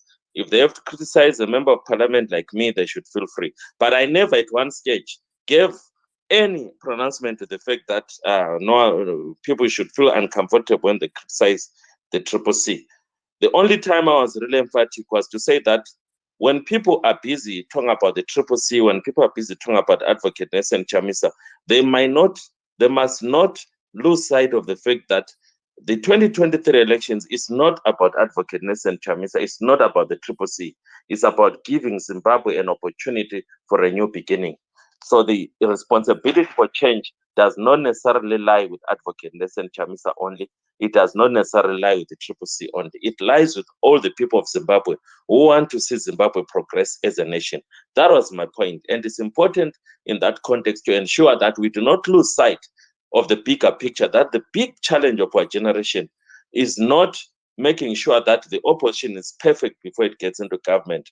The biggest challenge of our generation is to ensure that there is change in Zimbabwe. The opposition can never be perfect before 2023. It's not going to happen. It will go into 2023 with all its challenges, with all its weaknesses. And we should feel free to raise them, and the opposition will benefit from the criticism. So it's a balancing act between being seen waking up every day, attacking or criticizing the opposition, and losing sight of ZANU-PF, which is the bigger issue. So it's a balancing act. We should criticize everyone, but you cannot wake up every day criticizing the opposition and making it a pastime and think that you're adding value to the process for change in Zimbabwe. You will be losing focus because you discourage people. And the same people that you are discouraging, they are the same people that millions of other people are expecting to be used as the hope of the nation. So it's a balancing act. I have never felt at any stage that President Chamisa is 100% perfect. I've never felt at any stage that the CCC as a new party is perfect. It's got issues and we need to address them. But it should not be the main line of thought for anyone who just wakes up somewhere in the diaspora and they just attack parliamentarians who are facing a lot of challenges in their day-to-day, which will need another space to explain in detail what an average challenge, what an average MP, especially an opposition MP in Zimbabwe faces day by day. So that is the context. So feel free to criticize as much as you can, because from the criticism, we will grow, we will develop our potential, but it should not be a favorite pastime, because at the end of the day, it is not the duty of Advocate Nelson Chamisa, it is not the duty of CCC to bring change in Zimbabwe. It is the duty of every concerned citizen to bring change to Zimbabwe. Every one of us must be accountable for delivering change, because this is about how nations like South Africa view Zimbabweans, because this is where we are today, because as a people, we have come to a collective failure as a country. So let's move into 2023 without forgetting that. That is about us as Zimbabweans. Who are we? Our space in this global community as Zimbabweans. That's how I see 2023. With or without Advocate Nelson Chamisa, with or without CCC, we need to move Zimbabwe as a country forward. And with ZANU-PF, there is no way we can move forward as a country. That's how I see it. It's my personal view. Anyway, with regards to the question around the opposition MPs like me who are compromised, because we need to be very clear that in March 2020, when the decision was made around the Supreme Court judgment, people were given a choice whether to stand firmly behind Advocate Nelson Chamisa and support the trajectory that he was pushing, or to stand behind those who stood to gain from the Supreme Court judgment. I was one of the MPs who was very outspoken, not just within the spaces of the MPs, but in public. If you can take time to go on Facebook and Twitter, you will see my tweets that were done in March and April 2020. I was very clear with regards to my position. So throughout 2020, I expected to be recalled. In September 2020, I had a one-on-one confrontation from Dr. Thokozani Kupe, who challenged me to take a position in the presence of Honorable Komich. And I clearly explained to him at the Rainbow Towers Hotel that as far as I was concerned, my position was very clear. I was waiting to be recalled. The next time I got recalled from being chairperson, incidentally, it's now 2 years since I was recalled as chairperson of the Committee for Higher and Tertiary Education by Dr. Kope and their colleagues at that time. And I have accepted that. For 2 years, I've just been an ordinary member of parliament. But that has also affected me in terms of my ability to work in parliament, because right now I do not have a caucus. I last attended a caucus meeting before March 2020. So since March 2020, I've never attended a caucus meeting. I've never been considered as a member of any caucus. It's like I'm an independent MP. But to counter that, last year, I worked with other MPs who were in my similar situation, and we created our own platform. We have our own informal caucus for MPs who were not recalled and we've been working since end of last year together. And with the coming of the Triple C this year, it has given us more momentum. So we are there. There's a long list of such MPs, as I said earlier on. By the end of last year, we are more than 20. I think we're about 30 by end of last year. MPs were in Parliament who did not recognize the leadership of Dr. Tozan Kupol, Douglas Monzora, Honorable Monzora. We only recognize the leadership of Advocate Nelson Chamisa. So if this floor crossing clause was still there, then most of those MPs would have crossed en masse. As to whether or not we should have resigned, that is another public process that happened in 2020. The party did consultation processes. Even in Wange Central, they did consultation processes. And they came with a position as a party that no employee will resign, they will need to wait to be recalled. So the fact that I'm still in Parliament is because those who were recalling others decided not to recall me. I do not know what the reasons were. The only thing that they did was to remove me as chairperson of higher and tertiary education. But in terms of my public position, I have always been clear from day one. So it has disadvantaged me in terms of my working in Parliament because I do not belong to any caucus up to today. And it affects you, like on Wednesday afternoons on question and answer sessions. You are not able to submit to a chief whip because I do not have a chief whip in Parliament. So I just operate, and I've maybe benefited from the Zoom system that has been introduced after COVID, because now we can follow up questions, we can do all those things. But I do not belong to any caucus as we speak in terms of the parliamentary system. The other concerns, I'm not sure now. Dr. Ziko, I think there were one or two issues that were raised. You will need to remind me. Yes, I will remind you, but currently we are going to go to Ms. Monyela and have another round of questions. Mr. Monyela, go ahead. Thank you very much. And I'm going to have to run. You know, I happen to be running the department at the moment in an acting capacity. So I have a full day program tomorrow that I need to attend to. But before I go, my brother Hopewell has covered me on the party political questions, which are directed to the African National Congress. I don't have a mandate to speak for them, and I cannot even do that. So I will leave those questions. I'm happy to assist in getting Pule Mabe or anybody from the ANC to come and engage on those important questions.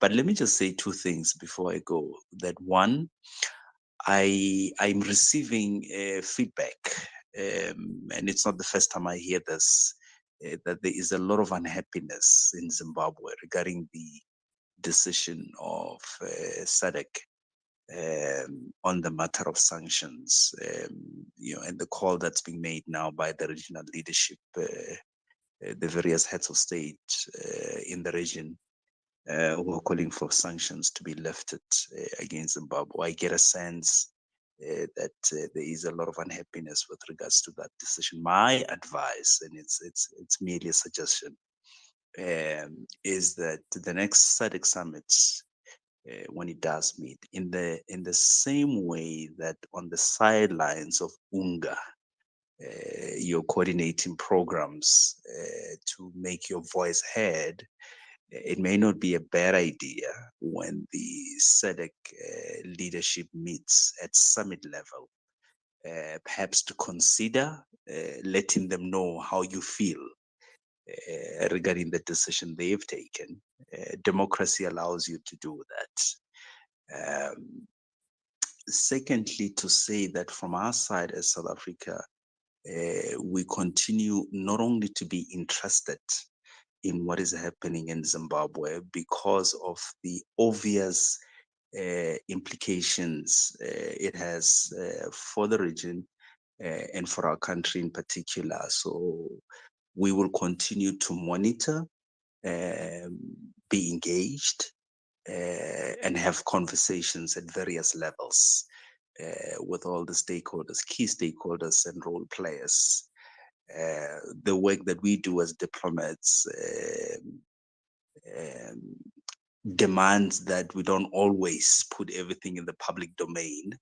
in terms of the conversations that we're having, but we certainly will continue to be engaged, and the door remains open for the important role players to reach out to the leadership of South Africa at various levels.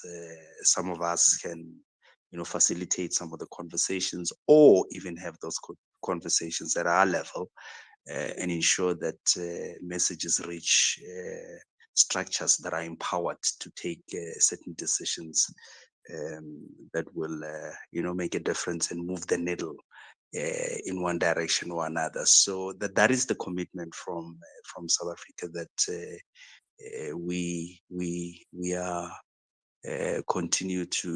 we are going to continue to be engaged and have those conversations. I think Hopewell raised this question quite sharply and wanted to understand whether there are conversations taking place, and so the commitment is there from our side, and we'll continue to be engaged going forward. The objective has to be that Zimbabwe has to get back to being a stable democracy, an economy that works to the benefit of the citizens of Zimbabwe, and broadly to the benefit of our region.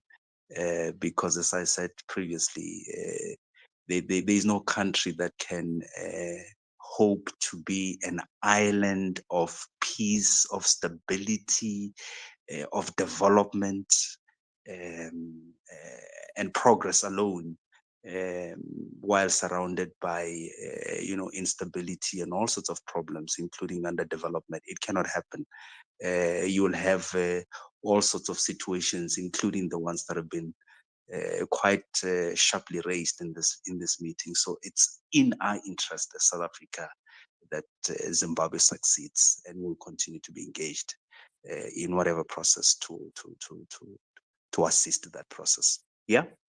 Thank you very much.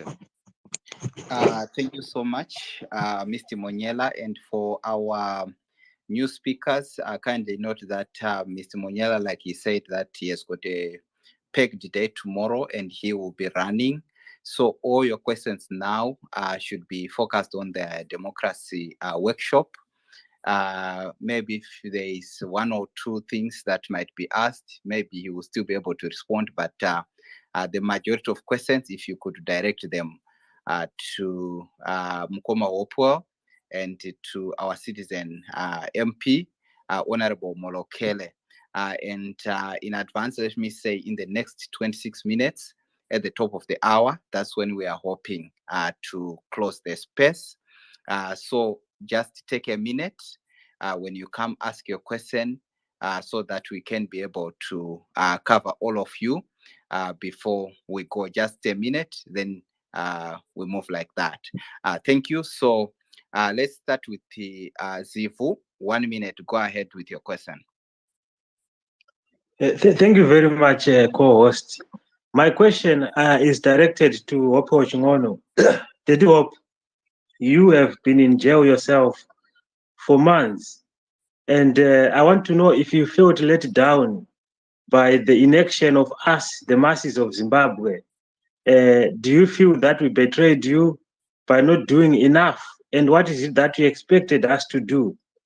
In the same vein, do you think that we are doing enough for political prisoners like Job Sikala, who are today incarcerated for political reasons? Thank you very much. In parting, for Clayton Monyela, I just want to know if your department, DECO, has any strategy in place, given that the elections, we have seen signs of violence by ZANU-PF, and the highly possible outcome is a contestable election result, which will result in the displacement of Zimbabweans going to South Africa and causing a potential chaos and an immigration crisis. What is DECO's position on this to ensure that Zimbabwe's elections are free and fair and the result is acceptable to all parties? Thank you. Thank you. Unfortunately, Mr. Monyela is not here anymore. So our questions, can we kindly direct them to Dedi Hope and Honorable Molokele. That's our appeal, because the questions to Mr. Monyela won't be answered. So kindly address your questions to the guests that we have with us. Let's go to Moyo. If you can go ahead. Thank you. Thank you for the opportunity. First, my question goes to Hopewell and the Honorable. We know that ZANU, they are holding on to the electorate. They are not sharing it with anybody. So what are we doing to prevent them rigging elections? In Gokwe, there was a video circulating when an official was manually ticking the voters' card. What did you do about that, and how are we going to prevent that happening? Because we know 23 elections have got so much at stake. If ZANU can rig the by-elections on that state, what more of the presidential elections? And then my last and third question is, why are we not taking a strong stance in relation to Job Sikala and the other, the 15 Manyati people? Why is it looks like Triple C is not doing much to show support to these guys? Thank you. Thank you. Let's try to stick to one question each. Let's go to Zimbabwe atmosphere. Go ahead. Thank you very much, guys, for a very productive workshop. I really do like the concepts around democracy. My question is to say, in Zimbabwe, we seem to have a problem of identifying what democracy is. Now, it looks like when you talk about democracy, you're talking about Triple C, and when you're talking about people who are not democratic, you're talking about ZANU-PF. Now, the problem that this has created, there's now a problem that when you now criticize Triple C, people then think that you are an enemy of the revolution. Or instead of us, is it not better for us to be focusing on the concept of democracy? When you're talking about Triple C, let's quickly attach it to democracy. Or let's talk about, so Triple C can be a vehicle of democracy. And when our vehicle is no longer carrying our democracy properly, it needs to be adjusted a little bit, so that at the end of the day, we end up with a democratic government. Because we don't want a situation where we vote for a government and then we have the same problems. We can say, let's remove ZANU-PF first and settle our differences on our ideologies on democracy after 2023. Because if we're having a problem of accepting criticism, fair comment from people right now, what is to guarantee us that we are not going to change later? My question is it about political parties? Is it about Triple C? Is it about Nelson Chamisa? Or the goal is about democracy? Thank you. Thank you for your question. I hope our speakers are noting the questions so that you'll be able to respond. Let's go to Ndabazezwe. You can ask your question in 1 minute, please. Oh, thank you. I'll start by making a comment. Please, can we kindly focus on questions because we don't have time anymore? Please ask. Okay. All right. The problem we have in Zimbabwe seem to have spiralated to the region as a whole. Do we think the person who robbed this financial institution in Gokwe is real South African? That's my question. Thank you. Bebeto, can you go ahead and ask your question? Thank you for the opportunity. I'm happy Mr. Molokele is around, because this one is a question to him. What I think here is happening to Triple C is there is a big information gap. There is no response on a lot of critical issues. There is no stance on a lot of critical issues. And I think maybe it's the fear of making a mistake or whatever it is that's around. There is a complaint from him about people coming in, talking about Triple C every day. They wake up, they make it their duty to do that, to criticize every day. Why are they not taking the opportunity to correct those people, even if it's 1,000 times?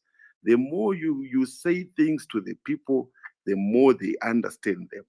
You've got a lot of people who can assist, and I really think the information department needs assistance. Take a look at Hopewell. When he comes here with any issue, he is thorough, he is well researched, and that makes him a darling of the people. I have seen Ivan Mawarire somewhere around here. Why can't you take a leaf from such people? When he came in from no one, being a nobody, what he did was communicate clearly issues to the people, to the point that people were always waiting for his next post, his next podcast, whatever it is. What are you doing, you guys, to improve the information department? Because this is the biggest issue with Triple C. Whatever stories you are hearing from people is because you are not explaining anything to anyone. Please sort out that issue. Thank you for your question. I think sorry to our guests. We'll just finish the other 4 people who are already on the podium. Then you respond. Unfortunately, Honorable Molokele has dropped off. I think it's his phone or his internet. So it's unfortunate that he's no longer here to answer the questions. So because we've got one speaker and we'll be ending soon, Mkomo Hopo, would you like to respond before we take the other people? Thank you very much, my brother. I'll respond to some of the questions, but the ones asked specifically to Triple C, I can't respond to them because they were meant for the Honorable MP. So the first question was, did I feel let down? No, I didn't feel let down. When we went to prison, I was arrested on the 20th of July in 2020. When we went to prison, I had the full family around me. I had a competent lawyer around me who is also a family friend, Beatrice Mtetwa. The whole international community around me. We were being given briefs of what was happening. Prison officers were all around us, and we were first taken to the remand prison in Harare, then we were taken to Chikurubi. And in fact, life at Chikurubi was much better than at remand prison. And all these officials were briefing us about what was happening. I think what my imprisonment did was to put a spotlight on Zimbabwe because of my international professional persona. And a lot of newspapers, I've never worked my whole life in Zimbabwe. I've only worked in Britain. And whenever I was in Zimbabwe, I was working for British media organizations. So if you listened to ITV News reporting on my incarceration, they would start by saying he's one of us. You know, that's how they do it in Britain. And so in a way, it helped to put a spotlight on Zimbabwe in a way that it wouldn't have helped, or it wouldn't have happened if my co-accused Jacob Ngarivume had gone in there. I also felt that Zimbabweans really fought hard for me. One, I think, of the most difficult things for me to deal with emotionally is the passing of Dr. Alex Magaisa. He became my spokesperson when I was in prison. And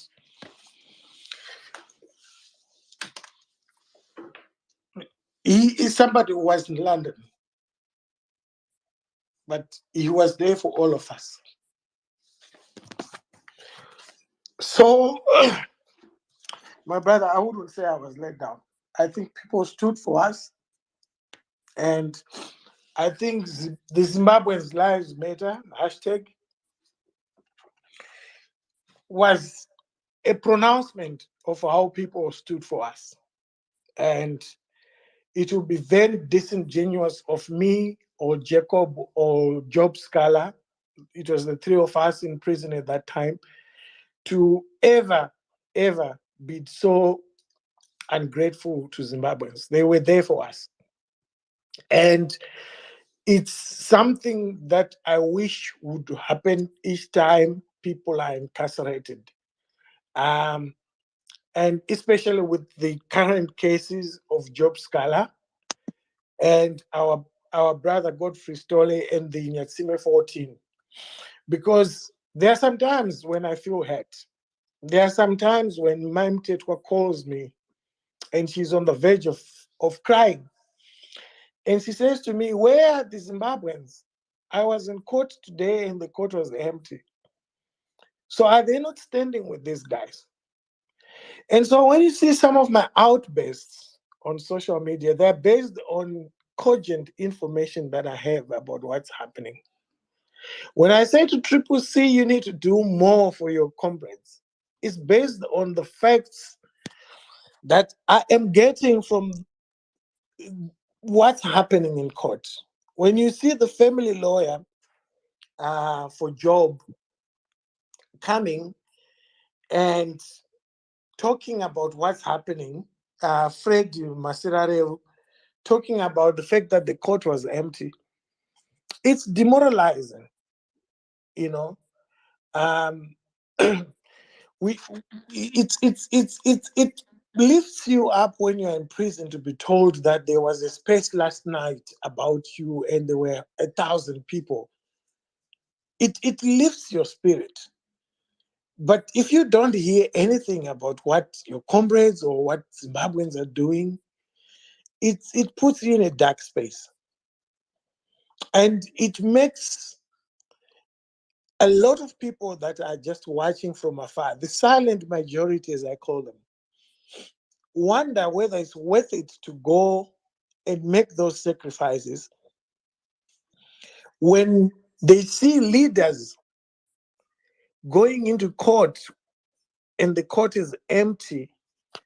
They then say, if Job can go into an empty court, the guy who has been in this struggle for 25 years, what about myself? There are times when I sit and, I think about the realities of life, and I say, as I said earlier, I wish Alex was here, because there's a certain burden that Alex Magesa could carry that we can't. The ability to communicate in a certain way that makes people realize what they need to do. I can do it. I've got my own style of communication, completely different from Alex. Tomorrow I'm going to host a space with Brian Kagoro. His style is completely different from mine. But when all our styles are put together, a lot of good comes out of it. And I wish we could harness more on our strengths instead of hammering each other down, following what Jonathan Moyo does, creating chaos, hammering each other, calling each other names every day. We need to focus on what we are good at. And that way, it would assist comrades like Job and Godfrey and the Tsime 14 in their cause. Today, Job Scala's wife was arrested for a flimsy reason. Her car was initially impounded. She had to find ways to go to prison to see her husband. You know, if middle class women in Harare, lawyers, journalists, doctors, could just go and buy flowers and buy some food and drinks and visit Job's house and say, "My scholar, we've come to see you." You know, there are certain things that we do that we don't want to talk about, but sometimes I'm forced to talk about them because I want people to understand. In the past two months, I've been able to coordinate Zimbabweans across the country, across the world, to raise $10,000 for Job Scholar. These are Zimbabweans who have never met Job Scholar. But I was able to say, guys, these guys are in prison. The wives need money for fuel. They need money to buy food for these guys. Let's assist them. Zimbabweans across the world, some of them on this platform raised 10,000 US dollars. And in the past 2 months, which was delivered to Job Scholar's wife and Godfrey Story's wife on Sunday.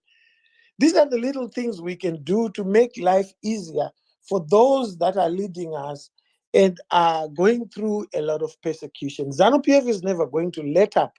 It will continue throwing these stones at us. So it's important for us not to see it as a Hopewell issue or as a job issue, but to see it as a Zimbabwean issue. What do we do as Zimbabweans when we get into trouble? And how do we respond to those challenges that we face as a people, whether it's our leaders, whether it's our ordinary citizens? There's a lot of wonderful work that some people are doing, you know, some hampers being delivered to the family of the 14. A lot of people were asking me, "Oh, you guys, you're talking about raising money for Job. What about these other people?" There are other people. There's one person who has been uh, providing for these 14 families, but that person wants to remain incognito. They don't want to be known. One day, maybe they might feature in a book if I write a book. But you know, we can do more as people. If you are on this space and you live in Harare, you don't have to have a lot of money. But just to go and say, "Oh, my Skull, I just came to see you, to spend time with you. I want to appreciate what you're going through and what your husband has done for us. I just wanted to say thank you." You know, it means a lot. And you don't have to have a lot of money to be able to do that. And that kind of love, instead of waking up every day to tweets, hammering each other, calling each other names, and saying, "You supported Mnangagwa, you supported Mnangagwa," is in power looting your money. But you're busy fighting people who have no control over the looting of your money. So let's focus on the right things. Unfortunately, my brother, I can't answer the triple C questions because I have no mandate to do so. Thank you. Fortunately, our Honorable Molokele is back, but because we'll be closing soon, any questions that you remember, I think that will be the most important questions. This is to both Mukoma Hopewell and Honorable Molokele. And Mukoma Washington is already here with the vote of thanks because we are about to close. So if we give you a chance, kindly ask your question. 30 minutes, 30 seconds, 1 minute maximum. Let's go. We will just have a round of all the questions. And after that, we get the final words from Honorable Molokele and Hopewell. So Masendu Musena Waritsoka, go ahead. You have 30 seconds. Oh, thank you. My question is actually for the CCC. Kuti, in order to foster democracy, don't you think, Kuti, rather than attacking critics and labeling them, giving them names, saying that you supported this, you supported the coup, you are backed with Mnangagwa, etc., etc. would you not rather just address the queries that the critics are putting forward and try and be as tolerant as possible, not to mimic ZANU-PF? Thank you. Thank you, Msena. Your 30 seconds is done. If you are speaking, kindly stick to the 30 seconds because we want our guests to be able to respond to as many people as possible. So sorry, we have run out of time. Let's go to Manex. Go ahead, you have 30 seconds. Okay, thanks a lot. Mine is just a small contribution. I think the Honorable OMP was here, mentioned something very crucial that us as Zimbabweans, we need to really put at heart. The issue at hand right now as citizens is an issue of us taking matters into our hands, not to wait for CCC to do all the work. Imagine if all of us were like Hopewell, every day fighting for something to happen or putting out information out there. We have 6, 10, 20, 100. Something positive is bound to happen. But if we spend most of our times fighting one another, then honestly speaking, we are not really ready for change. The issue is about us because as we speak today, close to $2 million has been lost. And someone is laughing at the back to say, look at them fighting one another. At the end of the day, it is Trukulus. So we have to be really serious. Kanatri serious. We've got to really put our heads together and work as a team. Thank you. Thank you. Let's go to Pondo. Pondo Achingwe. Go ahead.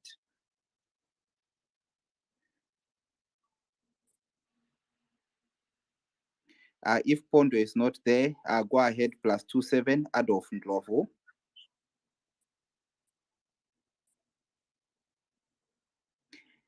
Adolf Ndlovu, are you there? Okay. He's not there. Mukundi, are you there? Go ahead. Okay, thank you so much. My question is directed to the Hope.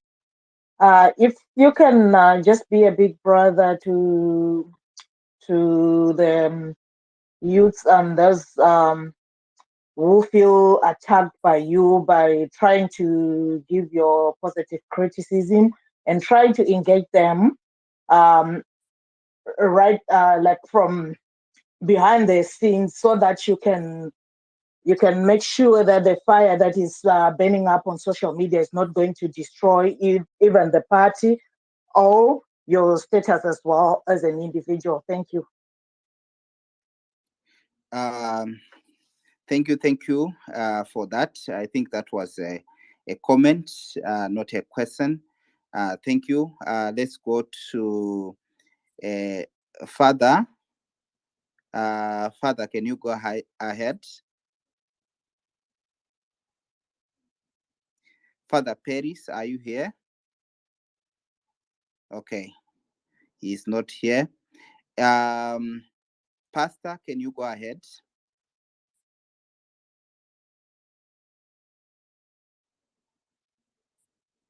Pastor? Okay, Pastor is not there. Shelton, are you there?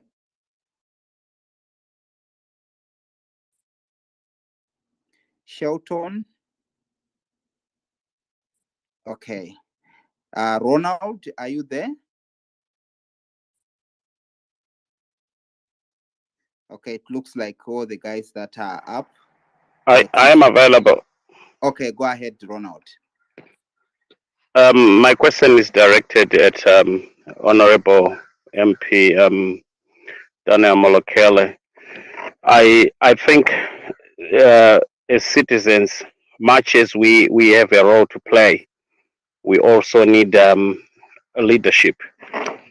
I was so touched by what my brother Hopewell was talking about in terms of those that are in prison right now, the Nyatsime 16, and his own experiences in prison before. I would like Triple C leadership to do more, especially in terms of communication. Citizens need leadership. In some cases, we feel like their communications department is not doing enough.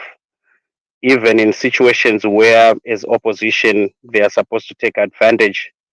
Look at all the corruption happening under ZANU-PF's watch. Sometimes you don't find many talking about all that corruption and stuff. In fact, talking to the electorate. So I think their communications need to also improve quite a lot. Then maybe to add something else, I don't know Yes, you have the 15 organizers seconds of now. this. Okay, the organizers of this platform. Thank you, but I don't know. I know this is a public platform. Do we really need some top ZANU PF members that are well known to be part of this discussion? Because I see some of them. Um, is there a way next time that you need to take a position because they are not benefiting any citizens? They are here listening. The only thing they will do is to next day we are fighting them on these platforms, spewing propaganda and stuff and feeding their leaders who are actually not doing anything good for the citizens. Yeah, So that's thank all you. I have to say. Yeah. Thank you, Ronald. I'm going to respond to you after our guest speakers are done. I'm going to respond to that question of having people listening in, the CIO guys, the other security guys, and the ZANU PF, and something like that, and the reasons why we don't remove them even if we see them on the platform. I'm going to respond to that. Thank you for the question, my brother. Unfortunately, we won't be able to take any more requests. I see that there are still requests, but we won't be able to take more requests. Witness, go ahead. Maita basa, unfortunately, in the Awiyapa platform, the singazive kuti it's a CCC platform. I thought it was a democracy workshop, so I was attracted to that.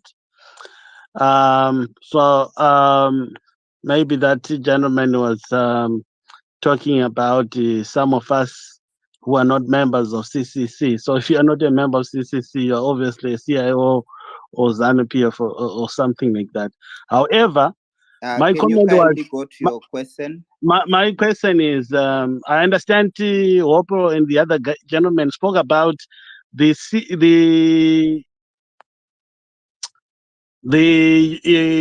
demonstration at United Nations against the state president. Are we not attacking Zimbabwe when we do that? I have not seen any other country doing the same thing.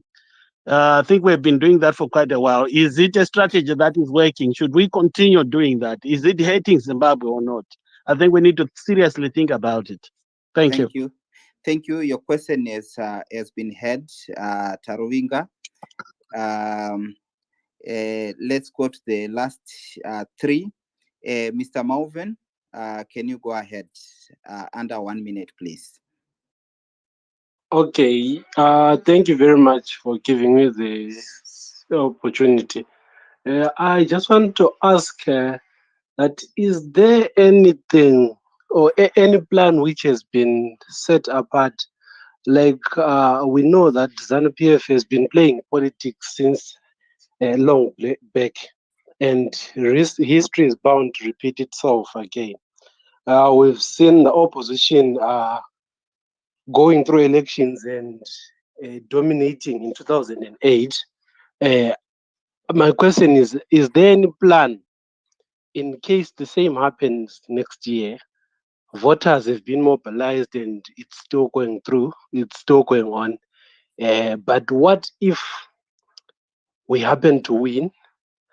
Is there any plan which has been set aside for a proper transition? Will ZANU-PF be ready to accept that it has lost the election, and will they be ready to hand over power to those who would have won? If not so, is there anything which has been planned which is going to be a response to that. Thank you very much.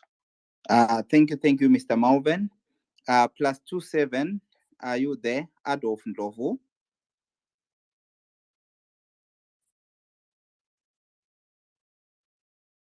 Adolf Ndovu seems not to be hearing. Kakashi, are you there? Okay, Ndovu, go ahead. Yes, can you hear me? A quick question I want to ask you on the issue of Jobs Kali. You guys, you don't think that is a problem that to try to catch all the leaders of CC in prison? If we raise our voices or we participate on strikes, all those things, we're not going to end up having all leaders of CC in prison. Thank you. Thank you so much. Kakashi, are you there?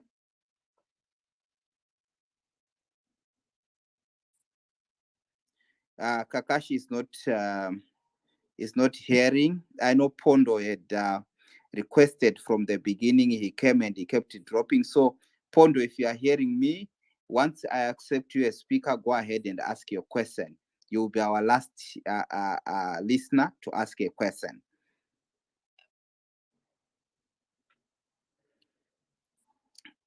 Go ahead, Pondo.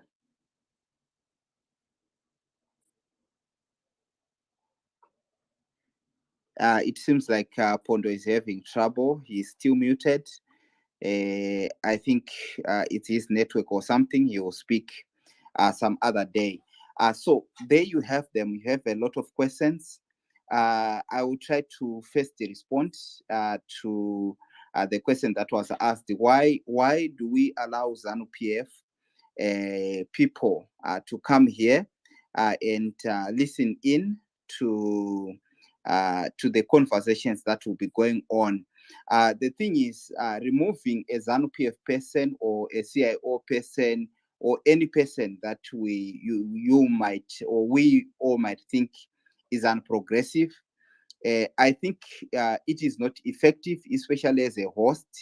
Why? Because if someone would like to listen, they can still get the space, go and listen via web or something. So whatever is said on Twitter, to me, it is a public thing. It's just like standing in a stadium and shouting at the top of your voice or through the microphone. Anything you say is already in the public. There is no way we can prevent ZANU-PF from attending the spaces. If you remove a person because you know their account, the next thing is they will come in with a ghost account. So, so far, I haven't seen the effectiveness of removing anyone from a Twitter space. If there is enough evidence to convince the hosts that it actually helps, then I think there will be reason to remove them. But so far, I think anyone can listen to any space, no matter how private people think that can be. That's why you see our guests sometimes they say that I know there are certain things that I can't say on this platform. It is because they are well aware that this is a public platform where citizens are being engaged, where citizens ask what they want to ask. And the comments from our listeners who come to ask questions, we are not responsible for the questions they ask because we can't predict what a person is going to ask or say when we set up a Twitter space. So I think it's only fair that people get a chance to speak out. And if people can actually get converted from ZANU-PF, that would actually be good when they see the good work that we are doing. So we try to be as tolerant as we can. On that note, I will first give my brother from TechMag, then Mkoma Hopewell, then Honorable Molokele, then a vote of thanks from Mkoma Washington. So you respond to anything and you give your concluding remarks. Over to you, my brother Tony. All right. Thank you so much for the opportunity. Our time is really run out outside at 12 midnight now. I think I would also seek your guidance and in as far as our other ending program is concerned on how best we're going to deal with it. Nevertheless, to respond to some of these issues, I think it is only prudent to have all Zimbabweans attending whatever space it may be. I don't think it is within anyone's interest to be blocking or shutting away anyone, because it's only conversations that makes this platform much more healthy. Be it is coming from Triple C or it's coming in from even some PF supporters. I think it's even more important to even encourage them as well to even comment, because you only get better and bigger when you allow all voices to speak out. I think this is what democratic spaces are really all about. They build and they make people much more stronger. um, Responding to pertinent issues and very much worrying issues as far as the Nyatsime case is concerned, I think we also, I'll take equal blame, especially as the media. I think we have not really done enough to expose and speak about the victims of Nyatsime violence. I strongly feel, well, that we should have done better, and we are. There's a project that we are working with. I'll not really say a lot much about the project, but I would say that it's a bit saddening when we have revisited Nyatsime. I've heard these remarks earlier on a different space today, where we have managed to actually go through and revisit Nyatsime, and you would be very much shocked and worried to learn that some of those people whom we are today referring as the Nyatsime 14, or is it 16, these people are actually victims of political violence. They're not even perpetrators.